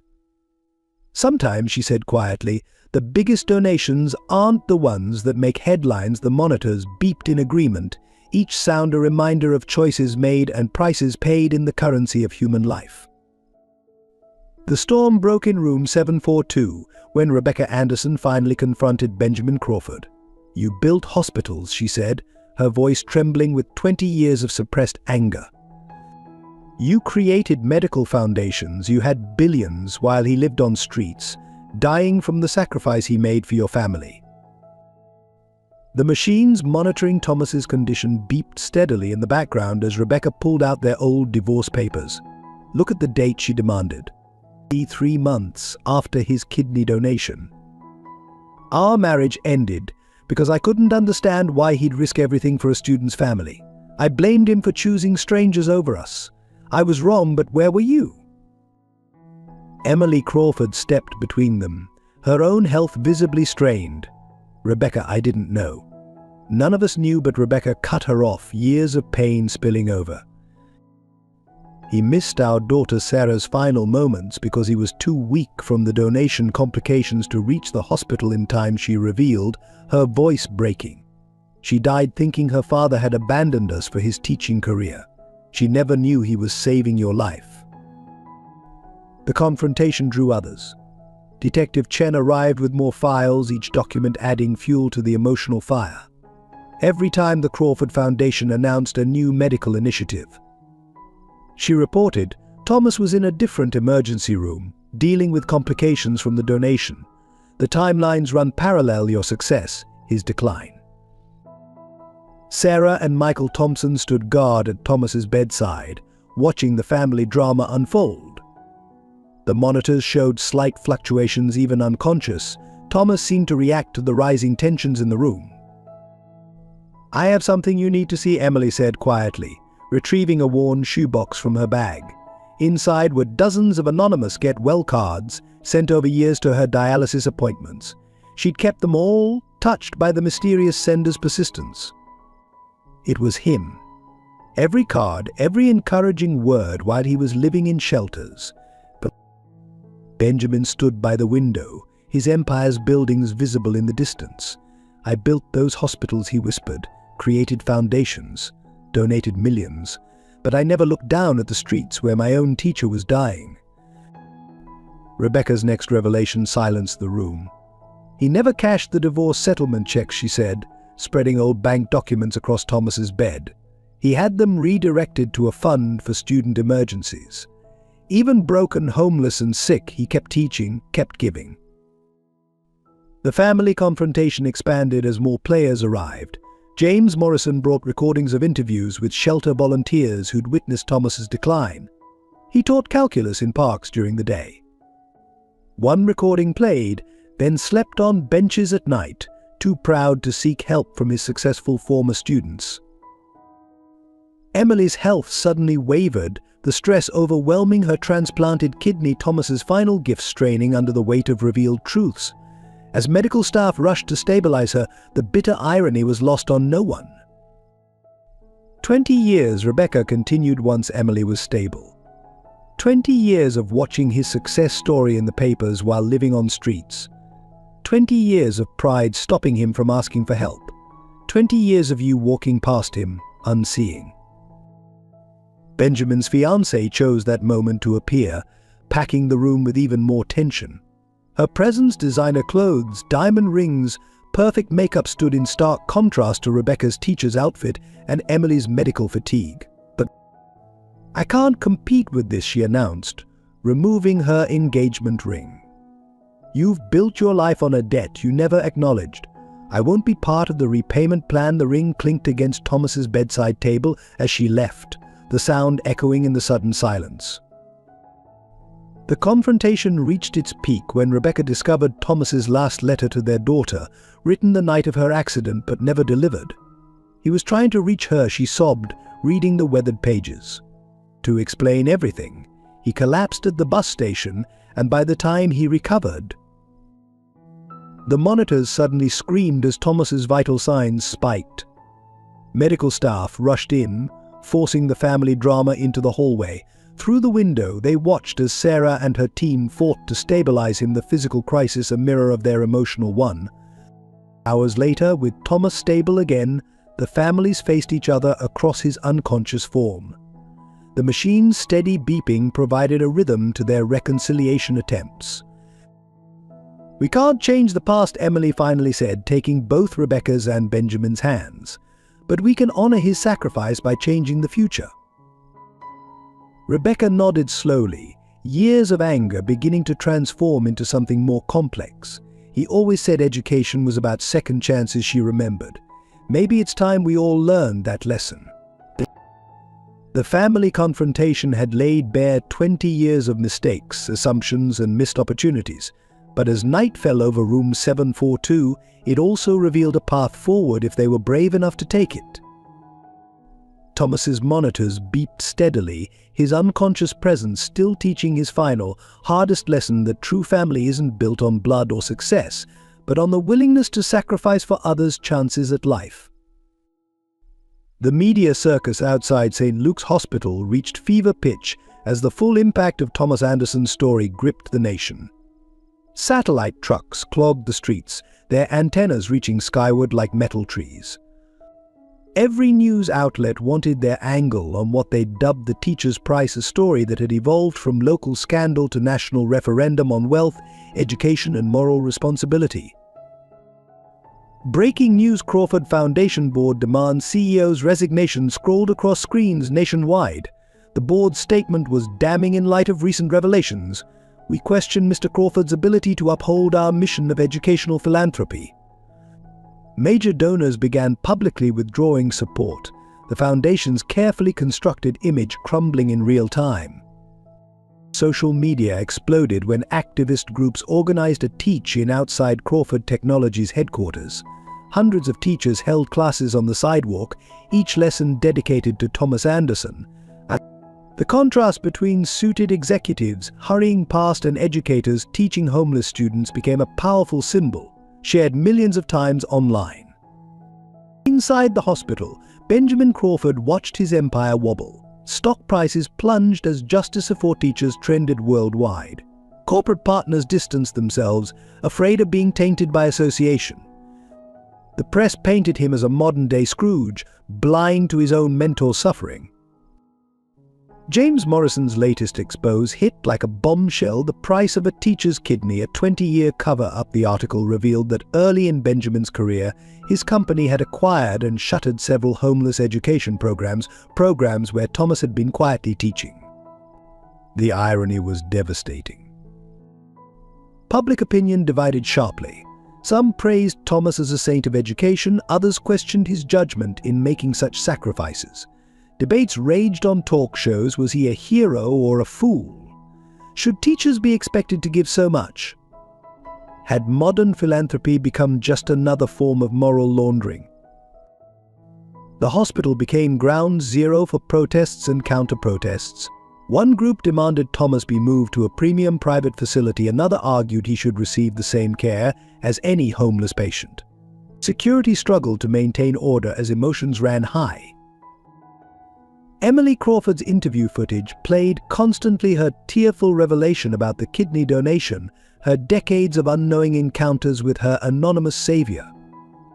Each replay drove public sentiment against Benjamin, his billions now seeming like a poor return on his teacher's investment in his future. But Rebecca Anderson faced her own media storm. Conservative pundits criticized her for leaving Thomas during his sacrifice. Liberals hailed her return as proof of redemption. Her current school received death threats from both extremes, forcing her to take leave. Educational forums turned the story into a broader discussion about teacher sacrifice. Statistics emerged about educators using personal funds for supplies, working multiple jobs, sacrificing health for students. Thomas became a symbol for an entire profession's silent struggles. Detective Chen's investigation spawned multiple true crime podcasts, each dissecting Benjamin's rise alongside Thomas's fall. Amateur sleuths combed through years of Crawford Foundation tax records, finding patterns that seemed to show systematic avoidance of direct aid to teacher support programs. The crisis peaked when hackers leaked Crawford Technologies' internal emails. Messages showing executives joking about homeless outreach photo ops while cutting community education funding created fresh outrage. Benjamin's carefully crafted public image lay in ruins. Sarah Thompson became an unexpected media figure, her passionate defense of Thomas's care drawing both support and criticism. Medical ethics debates sprung up around preferential treatment, while her own hospital faced questions about resource allocation. The story attracted international attention. Educational systems worldwide began examining their treatment of teachers. Philanthropic organizations faced increased scrutiny over the gap between public giving and private impact. Thomas's sacrifice became a case study in the true cost of education. Politicians seized the moment. Calls for educational reform and teacher protection laws filled congressional sessions. Thomas's story became a rallying cry for increased education funding and support for homeless outreach programs. The drama reached new heights when a group of Benjamin's former classmates from Riverside Prep held a press conference. They revealed how Thomas had quietly supported dozens of students through personal crises, often at great personal cost. Each story added weight to Benjamin's perceived moral debt. Social media campaigns sprang up overnight. Teachers Give Life and Remember Anderson trended globally. Students worldwide shared stories of teachers who changed their lives through personal sacrifice, creating a movement larger than any single story. Inside room 742, the public drama felt distant yet immediate. Thomas's monitors beeped steadily, while outside his window, the world debated the value of a teacher's sacrifice. Benjamin sat beside his former mentor, watching his life's work crumble while finally understanding its hollow foundation. The machines keeping Thomas alive hummed with indifference to the chaos their patient had unknowingly unleashed. Each beep, each breath, each moment of sustained life carried its own cost, a cost that no amount of public drama could fully capture or repay. As night fell over the hospital, the media circus showed no signs of slowing. In the artificial quiet of the ICU, Benjamin Crawford faced his hardest lesson. Sometimes the biggest debts are the ones we never knew we owed, and the highest prices are paid in silence by those who ask nothing in return. Every story of sacrifice deserves to be told. By subscribing to our channel, you're not just following a story, you're honoring educators like Thomas Anderson who silently changed lives. Join our community and help us celebrate these unsung heroes teaching us life's most valuable lessons. The crisis struck at 3:47 a.m., shattering the artificial calm of room 742. Thomas's remaining kidney had finally failed, his body surrendering to decades of sacrifice and neglect. The monitors screamed their electronic panic as Sarah Thompson rushed in, immediately recognizing the severity of the situation. Code blue. Room 742, her voice echoed through the quiet corridors as medical staff flooded the room. Benjamin Crawford, dozing in his usual chair, was roughly pushed aside as the emergency team began their desperate work. BP dropping, oxygen levels critical, Michael called out, his professional demeanor masking the personal anguish of watching his former teacher slip away. The rhythmic compression of the defibrillator provided a terrible heartbeat to their frantic efforts. Rebecca Anderson arrived just as they prepared for the third shock, her teacher's instincts making her catalog every detail: the hollow sound of the flatline, the sharp smell of medical urgency, the way Thomas's gray hair caught the fluorescent light. She'd graded papers through countless hospital visits, but this time felt different. Final. Emily Crawford, herself weakened by the strain on her transplanted kidney, watched from the doorway as doctors fought to save the man who'd given her 20 years of life. The cruel irony hung heavy in the room. The very sacrifice that had saved her was now claiming its ultimate price. "We're losing him," Sarah announced, her voice steady despite the tears tracking down her face. The team moved with practiced precision, but beneath their professional facades, each felt the weight of this particular patient's significance. Detective Chen, arriving for her usual early morning visit, stood frozen in the hallway. Her investigation files, chronicling Thomas's decades of quiet sacrifice, seemed suddenly inadequate in the face of this final chapter. James Morrison, tipped off by hospital sources, waited in the parking lot with other reporters. Even through the walls, they could hear the code team's urgent commands, their story's subject fighting his last battle far above. The minutes stretched like hours as the medical team refused to give up. Thomas's body, worn by years of homeless winters and inadequate care, fought against their efforts at revival.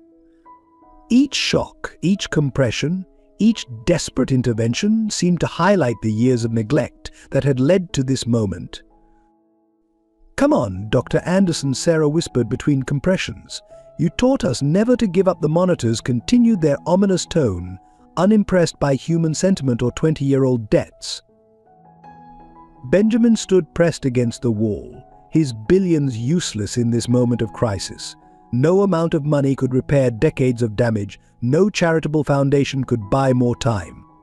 He watched his former teacher's life hang in balance, understanding too late the true cost of his success. After 43 minutes of continuous effort, Sarah raised her hand. The room fell silent except for the monotonous flatline. She began, but couldn't finish. Michael stepped forward, taking a hand and the responsibility. "Time of death, 4:30 a.m., he announced officially. The words fell like stones in the quiet room. But then impossibly a blip, a pause. Another blip. The monitors stuttered back to life as Thomas's heart found its rhythm again, weak but persistent. The room held its collective breath. "He's back," Sarah confirmed, her professional composure cracking. But she didn't need to finish the sentence. Everyone could see the truth on the monitors. This was merely a reprieve, not a resolution. As dawn broke over New York, room 742 settled into a new reality. Thomas Anderson had survived the night, but his body was failing systematically. Without immediate intervention, there wouldn't be another miracle recovery. The medical team dispersed, leaving behind a room heavy with understanding. Thomas's monitors beeped weakly, each sound a countdown to decisions that could no longer be postponed. The price of 20 years of sacrifice had come due, and someone would have to pay it. As Thomas clung to life by the thinnest of threads, Benjamin Crawford faced the most challenging decision of his life. The transplant team had presented a stark choice. He could donate his own kidney to save his former teacher, but doing so would mean stepping down from his company during recovery, likely permanently, given the board's current hostility. "The surgery carries significant risks," the transplant specialist explained, her voice clinical. "Given Mr. Anderson's condition, we'd need to act immediately. But Mr. Crawford, your position as CEO of a public company complicates matters. The board would need to be notified, shareholders informed." Benjamin stared through the ICU window at the man who had given everything for him. The morning's financial reports showed Crawford Technologies stock in freefall, his empire crumbling under the weight of public opinion. A kidney donation now would be seen as either a desperate PR move or career suicide, possibly both. His phone buzzed constantly with messages from the board, lawyers and PR teams. Each demanded his attention, warning of shareholder lawsuits and regulatory investigations. The Crawford Foundation's future hung by a thread as donors fled the controversy. "You don't owe him this," his legal team insisted during an emergency consultation. "The foundation can establish a medical fund, ensure the best care. There are other ways to help that don't require personal sacrifice." The irony of their words wasn't lost on Benjamin. Personal sacrifice, exactly what Thomas had chosen 20 years ago, without hesitation or recognition. Sarah Thompson provided the medical reality. Without a transplant, Thomas had days at most. His years of homelessness and inadequate healthcare had left him too weak for traditional waiting lists. It was direct donation or nothing. Rebecca Anderson watched Benjamin wrestle with his decision, her teachers inside recognizing the same struggle she'd witnessed in Thomas decades ago. "He didn't calculate the cost when it was your mother's life at stake," she said quietly. "He just gave." Emily Crawford, herself weakening from the stress, added her perspective. "Sometimes the most expensive things in life can't be bought, Benjamin. They can only be given away." The media circus outside intensified as news of the potential transplant leaked. Crawford kidney began trending, with public opinion split between those seeing it as genuine redemption and others dismissing it as calculated manipulation. James Morrison's latest article laid out the stakes. 20 years ago, a teacher gave his kidney without recognition. Today, his student faces the same choice but under the world's spotlight. The price of redemption may be an empire. Benjamin stood at the window of room 742, watching Thomas's chest rise and fall with mechanical assistance. The empire he'd built seemed suddenly hollow, its foundations built on a debt he'd never acknowledged. His reflection showed a man at a crossroads, facing the same choice his teacher had made 2 decades ago. The machines kept their steady rhythm, counting down the moments until his decision would become irreversible. Each beep asked the same question: what is a life worth? What is redemption worth? What is true education worth? In his hand, Benjamin held 2 phones, one connected to his lawyers, ready to protect his empire, the other to the transplant team, ready to begin preparations. The weight of both felt impossible, yet somehow lighter than the weight of Thomas's sacrifice carried silently for 20 years. The morning sun broke through the hospital windows, casting long shadows across the room. Benjamin Crawford, billionaire CEO, stood in that light, facing the hardest lesson his teacher had ever tried to impart. Sometimes true wealth lies not in what we keep, but in what we're willing to give away. The news of Thomas Anderson's critical condition sparked an unprecedented wave of community response. By dawn, hundreds of former students gathered in the hospital parking lot, holding a candlelight vigil for the teacher who had changed their lives. Each flame represented a different story, a different life touched by his quiet sacrifice. Social media exploded with "Save Anderson" as former students shared their memories. "He sold his car to fund my college application," wrote a now successful surgeon. "Paid for my father's funeral when we couldn't afford it," shared another. Each story added to the growing tapestry of Thomas's impact. The local teachers' union organized an emergency blood drive in the hospital lobby, naming it "Teachers Give Life." The symbolism wasn't lost on anyone, educators lining up to literally give part of themselves, just as Thomas had done. The response was so overwhelming that additional medical staff had to be called in. Local homeless shelters revealed how Thomas had continued teaching even while living on the streets. He turned our common room into a classroom every evening, one shelter manager shared, teaching algebra to anyone who wanted to learn, sharing his last sandwich during study sessions. Rebecca's current students organized a letter-writing campaign, flooding room 742 with handmade cards. "Get well soon, Mr. Anderson," they wrote, though they'd never met him. "You taught our teacher how to care, and now she teaches us." Sarah Thompson's nursing colleagues began offering their free time to ensure Thomas had round-the-clock care from familiar faces. They created a schedule, each taking shifts to monitor his condition, read to him, or simply hold his hand. The response spread beyond New York. Teachers nationwide began sharing stories of their own sacrifices, second jobs, personal loans to students, quiet interventions in troubled lives. Thomas became a symbol of educators' often invisible contributions to society. Local businesses near Riverside Prep, where Thomas had taught, closed in solidarity. Their windows displayed old yearbook photos and messages of support. The diner where he'd often bought meals for struggling students offered free food to any teacher showing ID. Detective Chen's investigation files became a makeshift memorial as former students added their own documents, old grade reports with encouraging notes, carefully preserved letters of recommendation, small loans that had changed lives. Each piece added to the portrait of a man who had given everything except his faith in education's power to transform lives. The hospital's administrative staff found themselves overwhelmed by donation offers, not just money, but time, services, support. People wanted to give back, to somehow balance the scales of a 20-year debt. James Morrison's latest article, "A Community Remembers," captured the mood in tragedy. We often discover what was always there, a web of connections, of lives touched and changed, of quiet sacrifices that ripple outward through generations. Even the homeless community Thomas had helped mobilized in their own way. They shared stories of the man who taught mathematics under park trees, who never had money but always had time to listen. to teach, to care. The response created its own kind of tragedy, the recognition coming too late, the gratitude expressed when its recipient lay unconscious. Each gesture highlighted what had been missed for 20 years, each act of kindness underscoring 2 decades of collective blindness.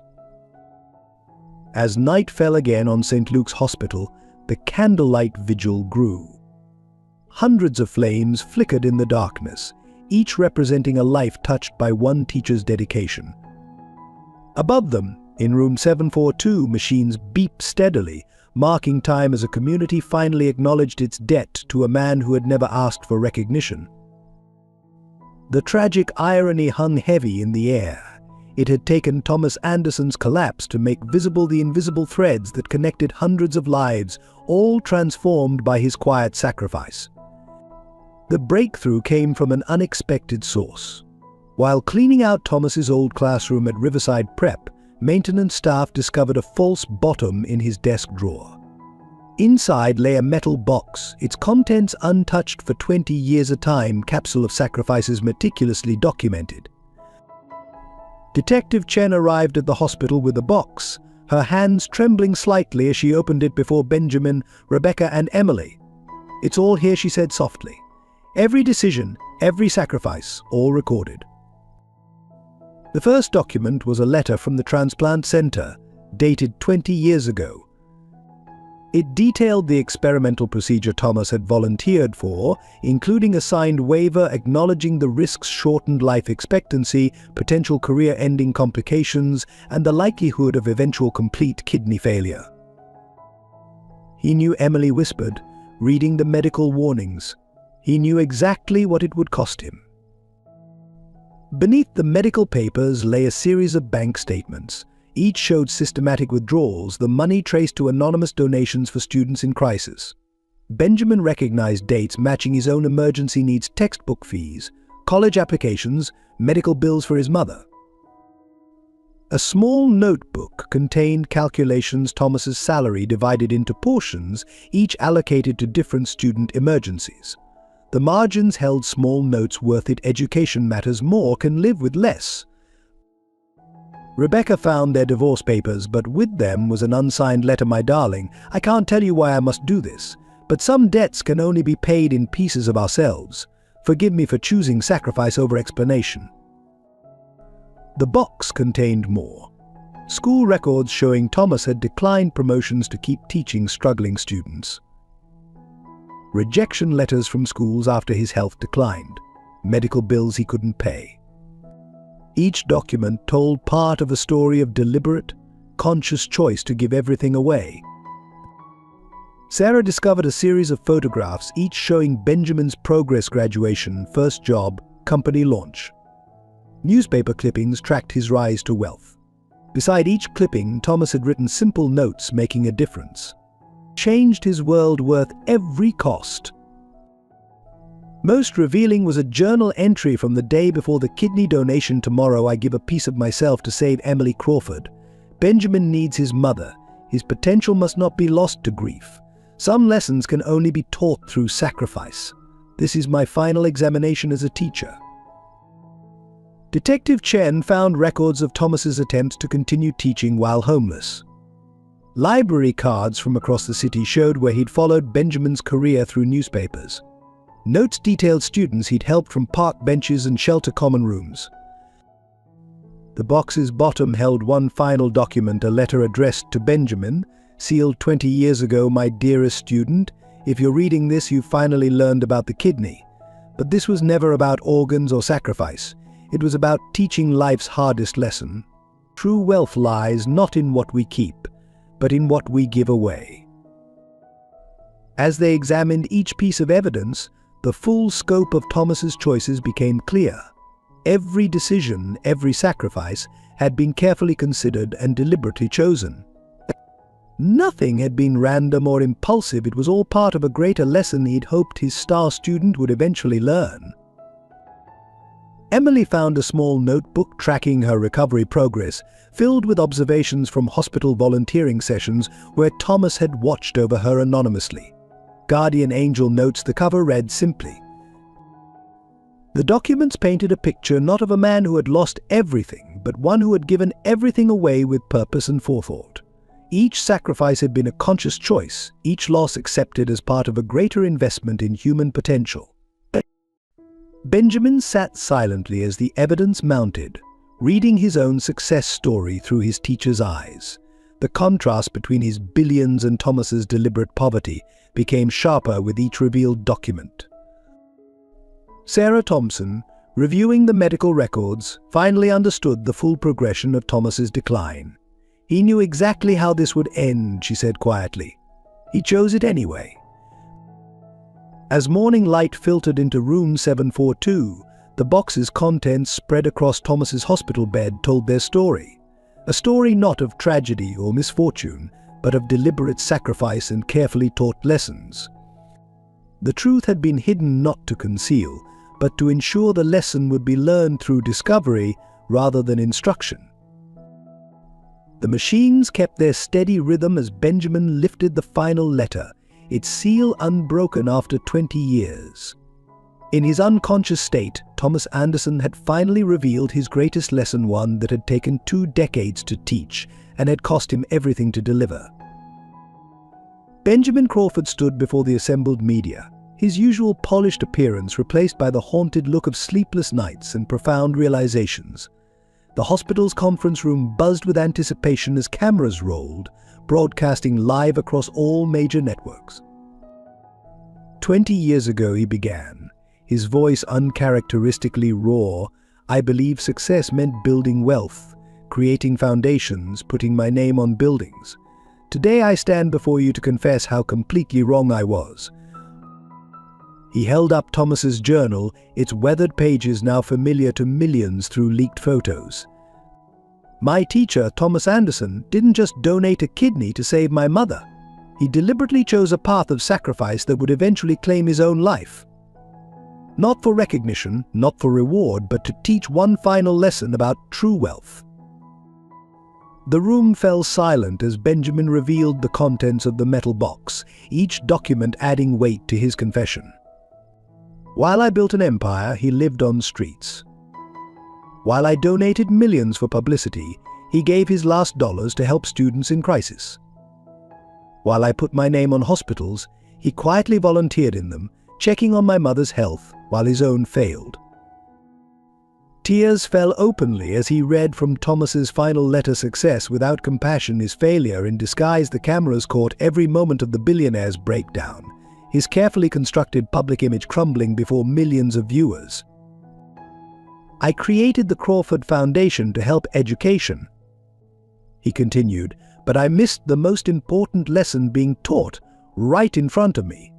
Thomas Anderson showed me that true philanthropy isn't about tax write-offs or public recognition. It's about giving pieces of yourself until there's nothing left to give.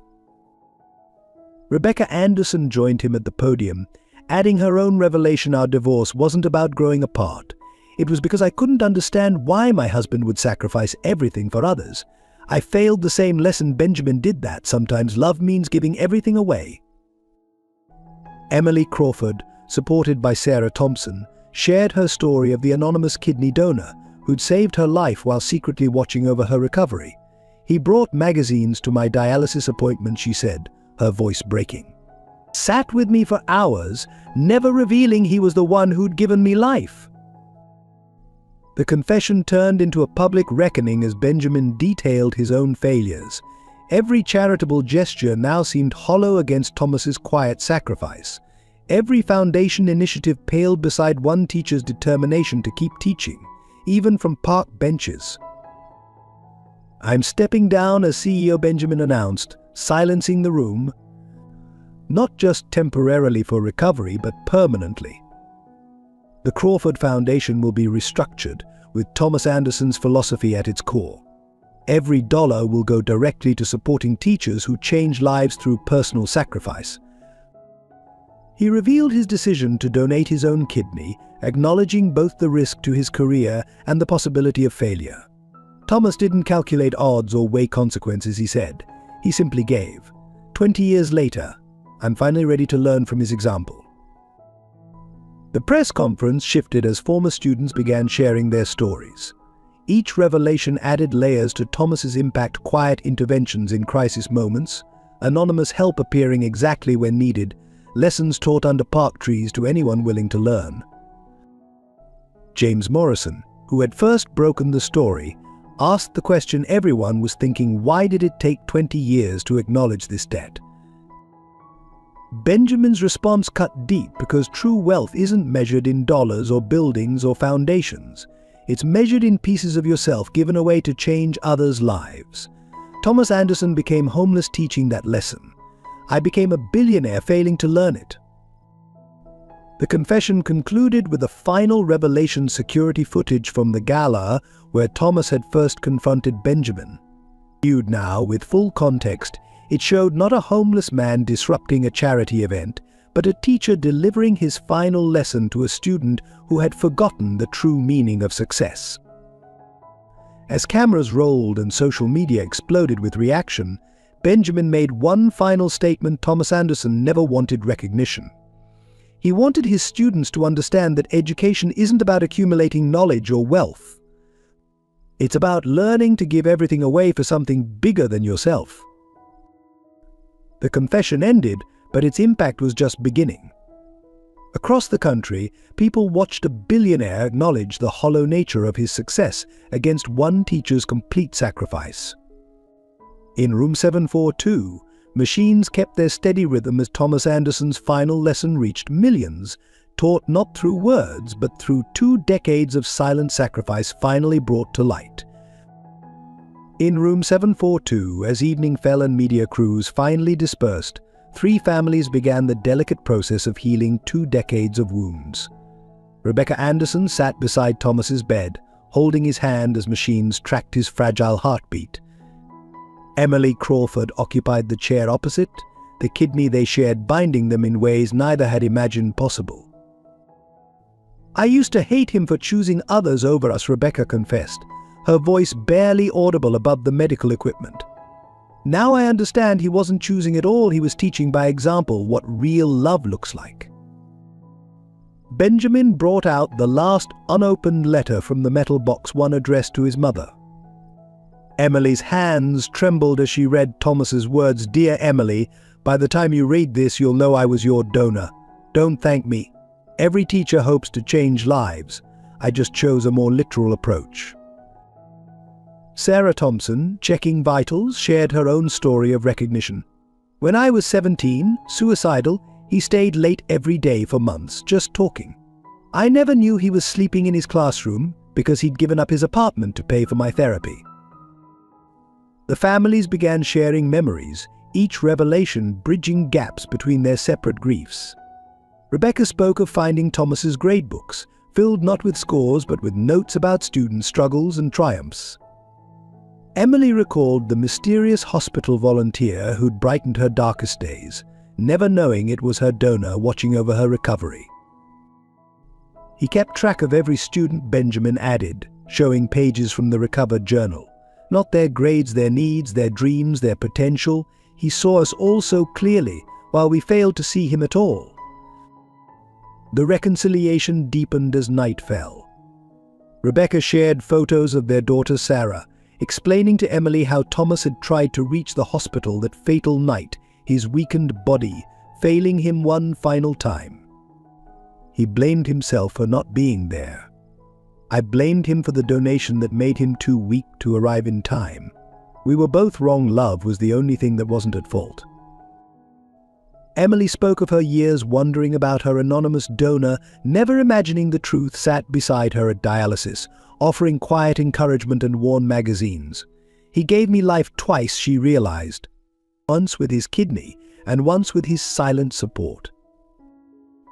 Benjamin, watching his mother and his teacher's ex-wife find common ground in their shared experience of Thomas's sacrifice, finally understood the deeper lesson. "He wasn't just teaching us subjects," he said quietly. "He was teaching us how to be human." The family's healing was interrupted periodically by medical staff, each checkup a reminder of the precious time remaining. Yet even these interruptions served to strengthen their newfound bonds, their shared concern for Thomas creating bridges where walls had stood for decades. As midnight approached, Rebecca found one final document in the box, their daughter's last school assignment, graded in Thomas's distinctive red pen. Full marks, he'd written. "You understand perfectly what matters most." The paper's topic defined true wealth. The families gathered around as she read their daughter's words. "True wealth isn't what we keep for ourselves, but what we give away to others. My dad taught me that, not with words, but with every choice he made." Emily reached for Rebecca's hand across Thomas's bed, two women connected by one man's sacrifice. Benjamin watched his mother and his teacher's ex-wife bridge 20 years of unknown connection, their tears falling together in the quiet hospital room. Sarah Thompson, finishing her rounds, paused at the door. "Family isn't always about blood," she observed. "Sometimes it's about the sacrifices we make for each other." The monitors beeped steadily as three families became one, united by a teacher's final lesson about love, sacrifice, and the true meaning of wealth. In room 742, as the city slept outside, decades of misunderstanding dissolved in the face of one simple truth: sometimes the strongest bonds are forged not by what we keep, but by what we give away. Rebecca, Emily, and Benjamin maintained their vigil together, each understanding at last that Thomas Anderson's greatest gift hadn't been a kidney or an education. It had been showing them all how to love completely, without reservation or regret. 3 months after the kidney transplant surgery, Benjamin Crawford stood at the entrance of the newly established Anderson Academy for Educational Excellence. The modern building rose from what had once been an abandoned lot in one of New York's poorest neighborhoods, the same area where Thomas had taught homeless students under park trees. "This isn't just another building with my name on it," Benjamin addressed the gathered crowd, his hand unconsciously touching the surgical scar beneath his suit. "This is a promise fulfilled, a debt honored, and a lesson finally learned." The Academy's unique mission reflected Thomas Anderson's philosophy: no student would ever be turned away for financial reasons. Teachers' salaries were set at executive levels, with additional funds allocated for student emergencies. Every classroom featured a plaque with Thomas's words: "Education isn't about what we keep, it's about what we give away." Sarah Thompson, now heading the Academy's Student Wellness Center, led tours through state-of-the-art facilities designed with both learning and compassion in mind. The library, stocked with thousands of volumes, included a special collection of the books Thomas had used to teach in parks and shelters. Rebecca Anderson took charge of the teacher training program, incorporating her ex-husband's methods into a new curriculum focused on emotional intelligence and student support. "Every teacher here learns Thomas's most important lesson," she explained. "That true education happens in moments of sacrifice and connection." The Academy's most innovative feature was its Community Outreach Center, where Emily Crawford coordinated programs connecting students with local needs. "We're not just teaching subjects," she said, her health restored thanks to Benjamin's donated kidney. "We're teaching the importance of giving back." Thomas Anderson watched it all from his wheelchair, still weak but recovering, his eyes bright with tears as he observed his life's philosophy transformed into brick-and-mortar reality. Each classroom contained a small desk in the corner, a reminder of his years teaching from park benches, never giving up on education's power to transform lives. The project had cost Benjamin most of his fortune, but as he walked the halls with his former teacher, he understood wealth differently now. "You spent 20 years teaching me one lesson," he told Thomas. "That success isn't measured by what we accumulate, but by what we give away." The Academy's first class included children from homeless shelters, refugees, and struggling families, the same types of students Thomas had never stopped teaching, even at his lowest points. Each student received not just an education, but comprehensive support, ensuring they could focus on learning. "This isn't charity," Benjamin explained to reporters. "This is education as Thomas Anderson understood it, a complete investment in human potential, whatever the cost." The school's motto, inscribed above its entrance, read "Enter to learn," leave to serve words taken directly from Thomas's recovered journal. Below it, smaller but equally significant, every student matters. Every sacrifice counts. As evening fell on opening day, Thomas sat in his old classroom, now rebuilt but keeping its original dimensions. His recovered health allowed brief periods of teaching, each session recorded for future training. His methods, once practiced on park benches and shelter floors, would now shape generations of educators. Benjamin joined him, carrying the metal box that had revealed so much. Together they added new documents, the Academy's charter, photographs of the first class, and a letter to future students explaining the true price and purpose of education. Was it worth it, Benjamin asked quietly, meaning not just the school, but the 20 years of sacrifice that had led to this moment? Thomas smiled, his first full smile since his recovery. Education, he said softly, is always worth any price we pay for it. You finally learn the most important lesson of all, that true teaching isn't about filling minds, but about opening hearts. Outside, the Academy's lights illuminated the gathering darkness, a beacon of hope in a neighborhood that had once witnessed Thomas Anderson teaching by streetlight.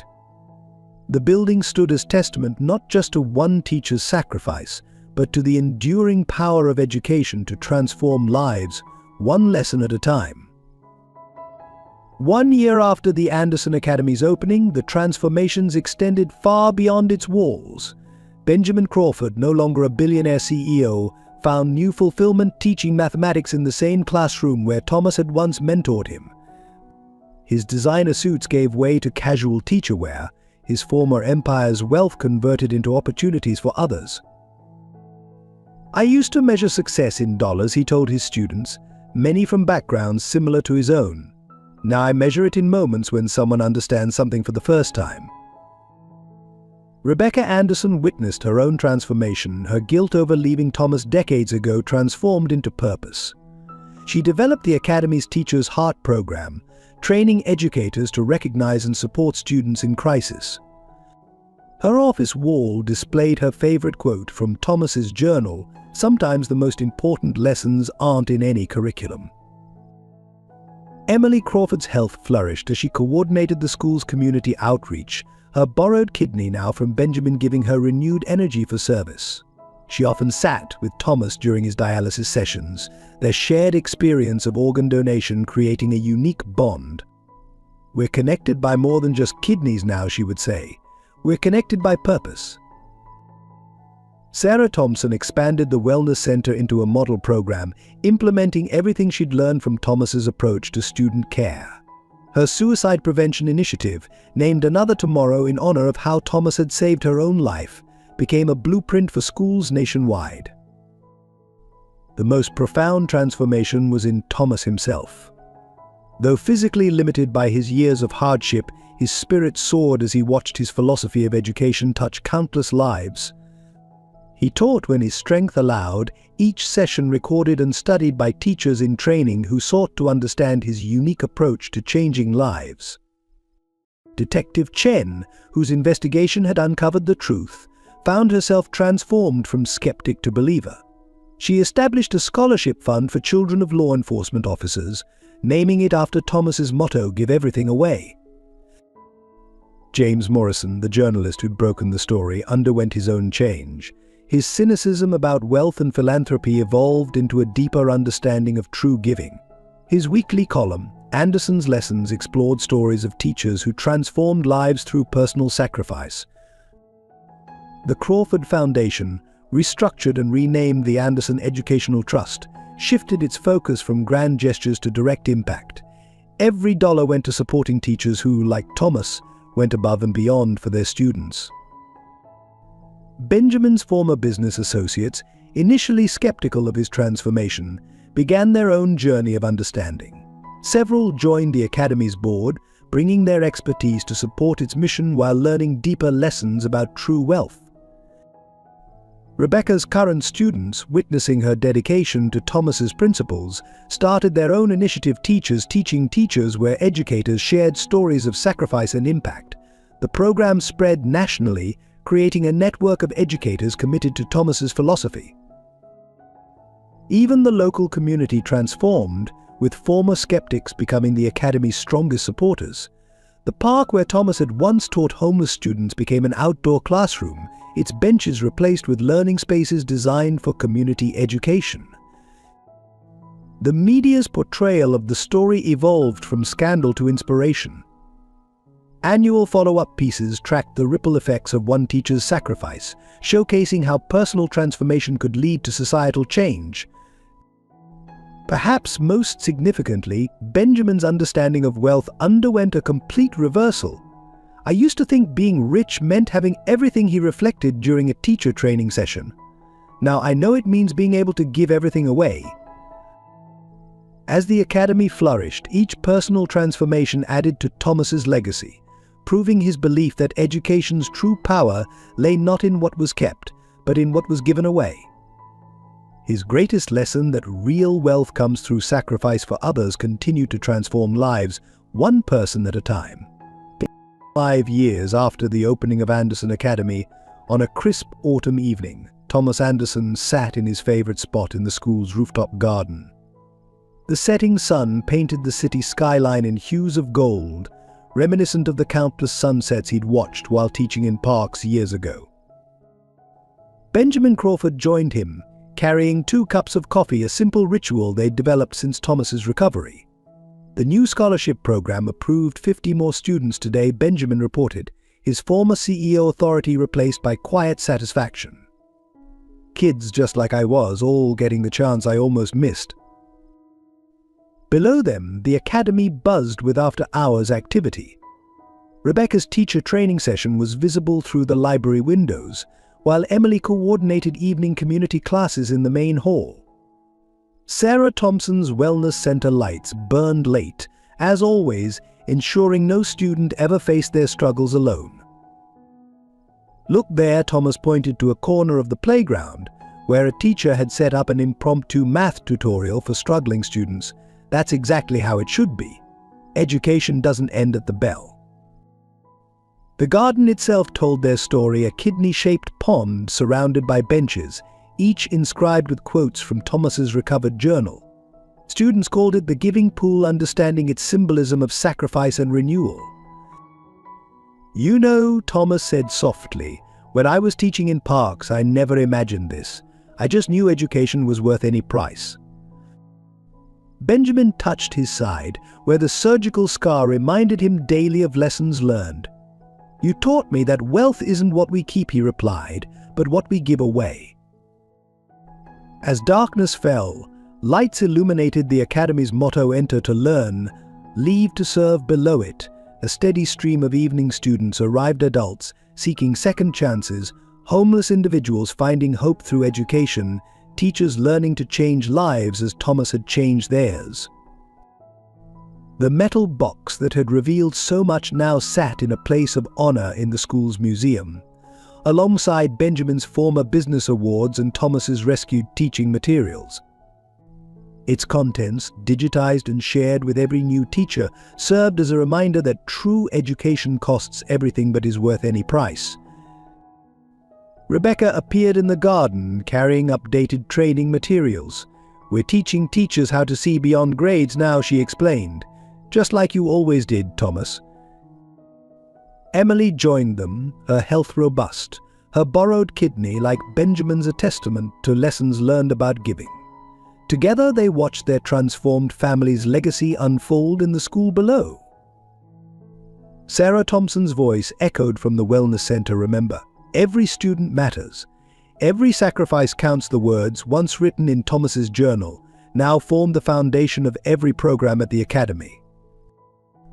As night settled over the city, Thomas Anderson looked at the lives transformed by his sacrifice, not just Benjamin's, but countless others who'd learned his most important lesson, that true wealth lies not in what we accumulate, but in what we give away.